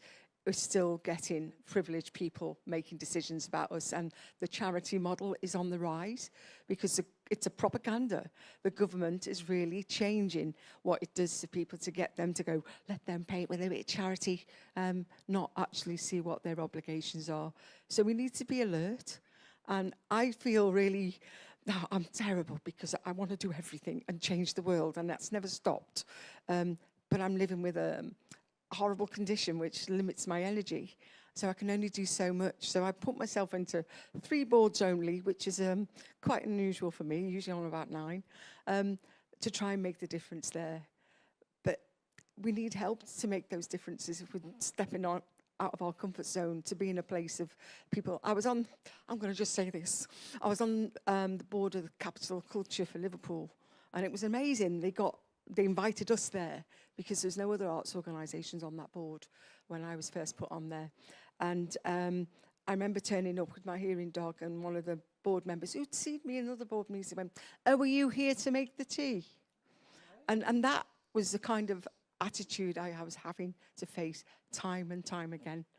And then you see people who get upset about not getting funding, and they need to up steam, and because you're representing a company, they'll up steam on you. So sometimes we put our neck on the lines, and we can pull each other down when we need to actually start thinking, we need to get alongside those people who are putting themselves out there for us. So if you do know of anyone, encourage them. Encourage the team at DaDa. Encourage the disabled artists who are around. Encourage these guys to keep on doing what they're doing, because it costs. That's the thing about rage, and we have to look after ourselves with it. But we don't want to stop because we know we want to see things change. We're fed up with the way things are and how they're going back. Thank you. There's quite an important point actually in the chat from Caroline Moore. Sorry if I've pronounced that incorrectly, Caroline. And of course, they make the point that young people are important, but a lot of disabled people are older. So I think Caroline's making the point that disabled people who are older are also as important as emergent artists. I think there was a little bit of a focus on emergent artists. Yeah, Kate? I like to think about young in career, not young in age. Yeah, I talk about people that have come into the practice quite late, I think.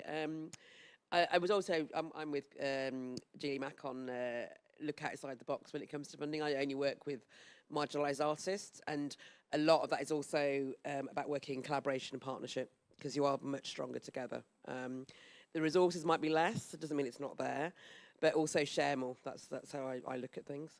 Have we got any questions in the audience at all? Yeah.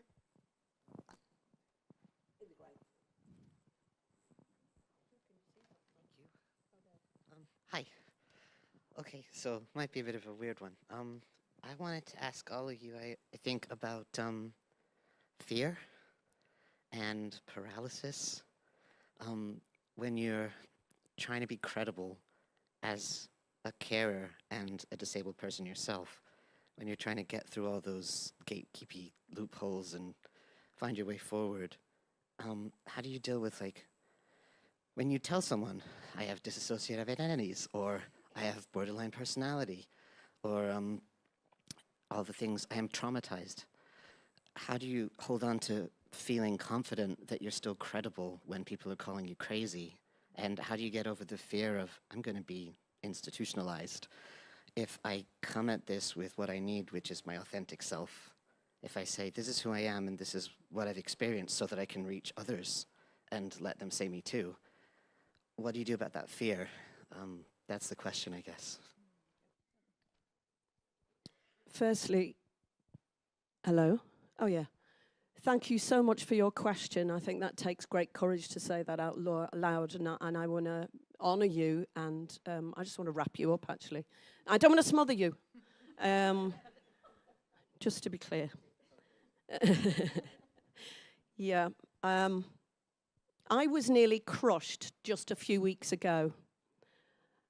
Totally crushed. I didn't know I'd get up from it. Alistair, are you there? Can you put that slide on for us from the Department of Work and Pensions? Can you hear me, Alistair? Oh, yeah, I'm not sure you can see what that is actually now. I didn't realise it was going to be like a postage stamp. This is a fraud. The picture there was me just after I had been crying uncontrollably in a workshop that was set up by the Department of Work and Pensions. That is a photograph of me. Nobody has my permission to use that photograph except us today. And that photograph literally was taken at a workshop that I was led to believe was to help me promote myself as a freelance worker, and that I would find a new network of professionals in the same kind of boat as me. I lost my job 4 years ago. I lost my home. I lost my partnership. I lost everything I knew as my life at the time, including the company I'd set up myself, which I gave up because I thought I had another offer. So I hit rock bottom. So I'm in this, I'm led to believe, a LinkedIn workshop. That's what I was invited to. I went along to this LinkedIn workshop, and I smelt a rat almost immediately because there was a load of fruit kebabs on sticks and little bowls of porridge. And I thought, hang on a minute. How many Department of Work and Pensions workshops do you know where they feed you? And I looked around and I'm like, hang on a minute. We're all on universal credit. None of us have got any bloody money and you're spending hundreds of pounds on a posh breakfast. What's going on? I looked around in the room. There were 20 of us who'd been selected, handpicked for this professional development workshop in LinkedIn. Then suddenly, this photographer arrives. Sorry, Brian, it wasn't you. Brian's here somewhere, our own photographer. Hiya. Wasn't you, Brian. Not guilty. This guy says he's going to take our picture for our new profile to promote us on LinkedIn. And he started taking photos. I said, please don't take my photograph. I've been crying. I don't want my photograph taken. He said, don't worry, you're going to look great. He said, do you want to take some of those clothes off? I said, I beg your pardon. Yeah, quite. He wanted me to take my jacket off. There's nothing wrong with that jacket with the checkedy bits in, can I tell you? I got it for a £5. It was TK Maxx on the end of a sale. Very happy. That says, and I'm going to read it out, free employment and skills support, and then there's quotation marks. It says, I got my dream job with the help of Hackney Works. I got, what does it say? I can't even read that. Oh, thank you. From creating a CV to helping with the application, like I ever needed help writing my own fucking CV or writing an application. And underneath it says, what does that say? Application process and interview. Overall, I recommend Hackney Works. And underneath that, it says, empowering residents to access good work. Where is that dream job they've advertised? Where is all that money? Where is all that support? None of it, apart from a fruit kebab and a bowl of porridge. And underneath it says, quite proudly, Department of Work and Pensions. I was sent that alongside 19 other images promoting the Department of Work and Pensions, promoting the work they were doing in Hackney, one of the poorest boroughs in London and the biggest borough. And I went absolutely apeshit because I said, nobody asked my permission to take this image. Nobody asked my permission to use my image next to this fraudulent heap of shite that you've said I said, or you've indicated with the quotation marks. So I said, remove it from your national campaign immediately, or you will hear from me in court. And I'll tell you what, it inflamed me so much, I no longer felt suicidal. I no longer felt I'm scared to speak out. I felt so withered and demoralized and beaten down by the process going through universal credit system. I mean, it's just despicable the way we are treated as human beings when we step into that environment. They hunt like wolves. They move like a pack. They literally stand in a V formation, literally like wild geese, but not Mary Oliver's wild geese, to be clear. Have a look at her poem, it's beautiful. But when I'm thinking about it, the way they behave is to separate people out, to make us feel ridiculous, to humiliate us, to criminalize us, so that we have no fight left. And that's the point. So my suggestion to you is, hold someone's hand today while you speak your truth and look into their eyes and feel your worth, your value here and now. Because I really honor you. Thank you for being here. Thank you. And thanks, Alistair. Ruth, any comments? Yeah, because thank you, and I endorse everything Julie says, but it is fearful when you're stepping out your comfort zone, but also when you know you're going to hit that prejudice and those assumptions. Assumptions just follow us in our lives, and it is hard. So holding someone's hand, talking to someone beforehand is the best way of doing it. Because no matter how old you are, there's going to be those places where we're going to feel fearful again. You know, I've had to sort of start living a different way. And it's really scary. It's still scary to go into those board meetings. And I fight with my confidence. It's not just a given. I think we have to be real about our emotions. And I know there's phrases out there, self-care and looking after ourselves. But we have to learn it's okay to say what we want. And when you go into interviews, one of the big learning curves I went through is being able to actually ask for the questions before an interview, make sure that they had time to do things, that the support was there, no matter whether it was a workshop for a theatre production or whether it was a sit-down interview. It's just ask questions and not be afraid. And it also, that's one of the things DaDa used to do a lot. I've not really engaged with them for 5 years, so I'm not sure where they're at anymore about those things because they've had to endure funding cuts like everybody. But try and find someone who can just hold your hand through it. And also sometimes it's good to have someone there with you. Because one of the problems I've seen is that if we're on our own with a panel of 4 or 5, you feel so intimidated. And it's really hard. So just ask the question. And don't be afraid of doing that. And if they go no, they're not worth it. Move on to someone who is. And don't eat their fruit kebabs. Any other comments? I'm just going to pick up actually on that. Because as artists, how do you all channel this anger very positively? Because I think that's a really important point that you've made. And it was a really courageous question. To be vulnerable is something that's really, I think, everyone struggles with. So how do you channel your anger positively, but also how do you mitigate against harm? And how do you prioritise, Ruth, self-care and well-being? And how do you protect yourselves? Every situation's different. Yeah. So you can't just have, I'm going to do it like this, because you don't know what you're dealing with. So asking questions is really quite important. I'm on the Arts Council of Wales, and I feel like I'm the awkward one, getting in there to ask awkward questions, but I'm determined to do it. One of the things that we have to do is take charge of our access requirements. and I need lip speakers, captions, sign-supported English. And I'm fed up. Could you stop and say that again? Could we have a break after half an hour? It's too much. People are just not educated on it. And it's hard work doing it on your own all the time. But I'm 65 now. I'm supposed to be retired. I'm getting my pension in a month's time. Oh, brilliant. I'm not getting a full pension because I was artist for most of it. And so I didn't get enough to get a full state pension. So I've got to keep doing a little bit of freelance work and whatever. But I've forgotten what I was going to say. It's quite emotional, this, because life, whatever journey we're on, we can't just stop and go, it's all done now. There's always the fight.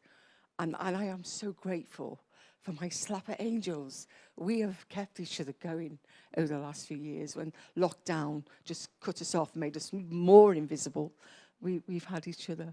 If you can get people like that, hold on to them. Don't let them go. And they'll get you through your life. And I think there's nothing so empowering as having our crip matriarchy, our crip sisterhood, because we get it.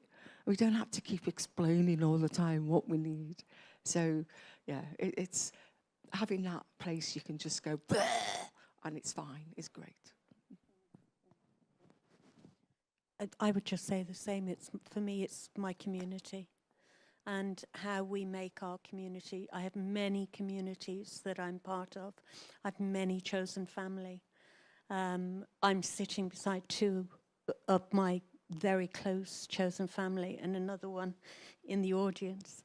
And I'm emotional now.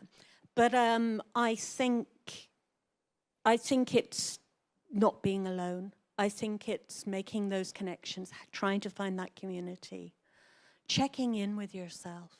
That's the other thing. Just to take time, just to really check in and go, how am I feeling? What might I need? Becoming aware of little red flags where I go, maybe I need to rest a bit, or maybe I need to have more social engagement, or maybe, whatever it might be. It's kind of just checking in also, I think, with yourself and having a relationship with yourself that is nurturing and loving and caring, just as we might want to do that with our dear friends. I don't think that we look after ourselves enough, and I'm not saying that in any kind of selfish way. I just think the kind of basic humanity that we share with each other, to actually go, can I check in on myself? How am I? And for me, that's very important. Carol? I think,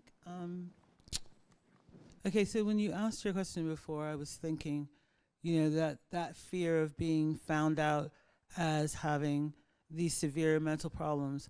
The truth is that I hid mine. I learned how to hide them when I was a child because I realized that my parents were very upset about the way that I actually was. And so I became a cheerleader and all this other trash and just hid it. And I hid it all the way until I was 47 or something.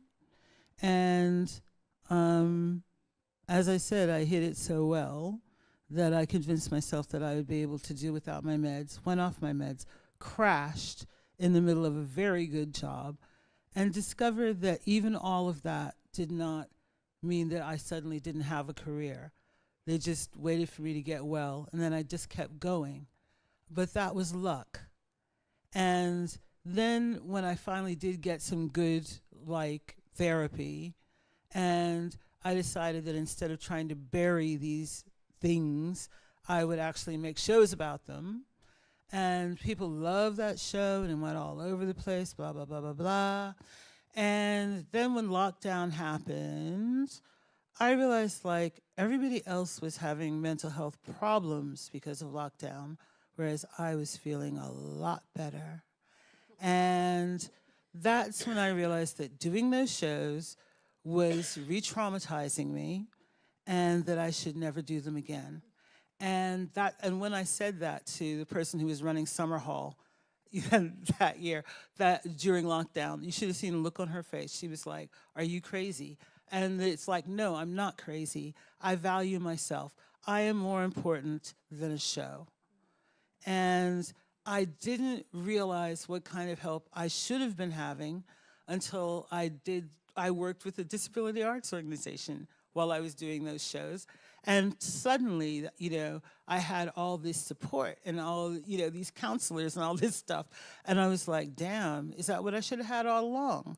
And so I'm not sure this is a coherent answer, but I think that what I realized was people who were going to judge me for having a mental health condition, their judgment wasn't worth having. I don't need I don't need them to think well of me. If you are so fucking petty that that's what you're going to do, then the truth is I don't need to work with you.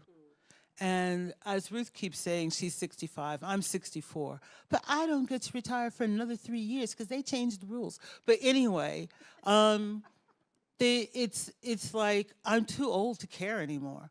I just don't care. And I wish I had known that when I was younger.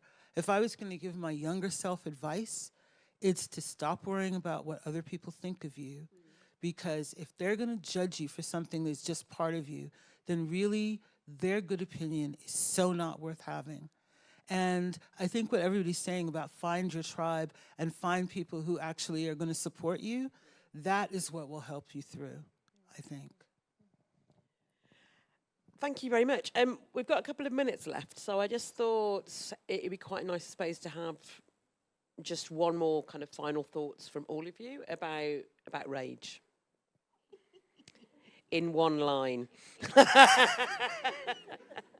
I've lied about how much time we've got left. Can I? You can go, yeah. Okay. I just want to say, and sometimes I can go too far. Surprise. So my mate Medina was at a loss to find a solicitor to help her get her sister off a section. She was in a lock-in ward in London in this awful hospital. And I know her sister really well, and I knew she wouldn't fare well in a lock-in ward, certainly not where there were more male than female or anyone in between. And so I arrived as the clinical psychologist for that particular patient that day, suitably attired, with a briefcase, and in my briefcase, there was something called an advance directive. And that is something that's in writing, and it is usually, if ever you need one, you can say in advance of becoming unwell what you want to happen to you. Who is your chosen next of kin? Who are the people that you know can help you out if you've become so unwell? And these people will be written in your advance directive. This is crucial. If you forget this, get me before we part company. It's supposed to be lodged with your GP, and it's also supposed to be lodged with a solicitor. Well, I was conveniently all of the above, anyway. I got that person off section because I went to the family review, a mental health review tribunal, where I knew the person. The only thing I hadn't thought through was the person who'd been sectioned actually knows me and went, "Julie Mack, the cavalry is here." The reason I say I went too far was because once everybody had heard me, the 13 people around that mental health review tribunal heard the advance directive and what we were asking for this patient to be relocated in the community near their family. I was asked by the senior clinician present, which was the consultant psychiatrist, God himself, who said, "Is there anything else you think this patient needs today?" And I said, "Yes, I think we should all sing happy birthday because it's her birthday." And we all sang happy birthday. And it's only as I looked around, I saw that the psychiatrist was looking really iffy at me. And I thought, oh my God, that person has actually sectioned me in the past. Sometimes you can go too far. There was no need for the happy birthday. I should have got up and left when it was going well. Just saying. That's it, really. To go with that. Thank you. Ruth. It's a happy story. Yeah, it's a happy story. Good. Ruth. I think when you get to see someone who articulates what you're going through in words, it really does bring you a real yes. And one of my favourite writers at the moment and speakers is Mia Mingus. Never met her in America, but she said a couple of quotes here I've got ready because we were asked some of these questions before. Anger is part of love. So we need to hold on, and she talks about that. I'm not going to carry on reading that, but it's part of what makes us human, to love and to be angry. And it takes great love to be able to be angry with each other. And then she has done this work around leaving evidence. And I think I want to say this because you are all valued. You are all important. You are all unique. There's never been and never will be anyone like you right now. You deserve to live your life to the full. And I really want you to do that. So this leaving evidence, Mia Mingus says, we must leave evidence. Evidence that we were here, that we existed, that we survived and loved and ate.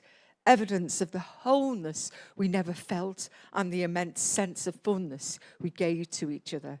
Evidence of who we were and who we thought we were. Hold on, next page. Who we never should have been as well, because often we get pushed into a route that isn't our true self. Finding our true self is important. And the last bit of her quote, evidence for each other that there are other ways to live, past survival, past isolation. Amen.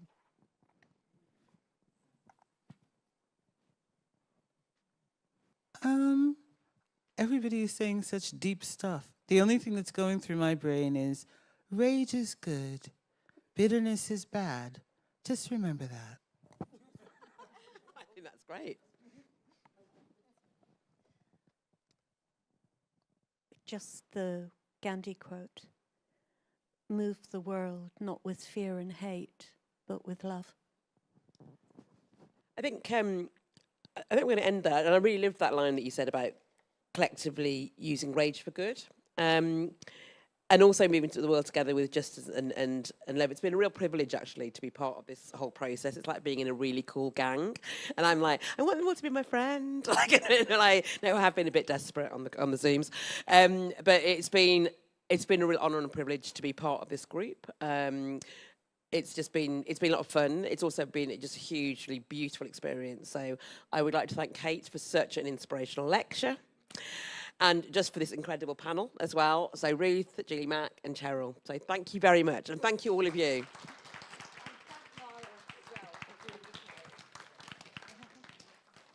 Thank you. Wow. Am I on? Is the mic on? Hello. Is it working? Yeah, I think it's working. Just to say, it's absolutely amazing and powerful, and I wanted to cry every 5 minutes and totally understand a lot of those things, which I think we all do, which is why we're here. And it made me think about a book I'd read once by Rohini Kochar called To Do Something Beautiful. And I think that's what it's about, isn't it? Looking after each other, working together, particularly when things are against you. And I think that's what we want for the future. We've got to still keep fighting for it because it isn't still here. And all of those things, all those issues that we constantly have to go over and over, very cyclic sort of issues, they've got to stop. We need to have the right things in place for all of us. And I know that's a big ask, but I'm going to keep asking for it. So just thank you, everybody, for today. It was amazing.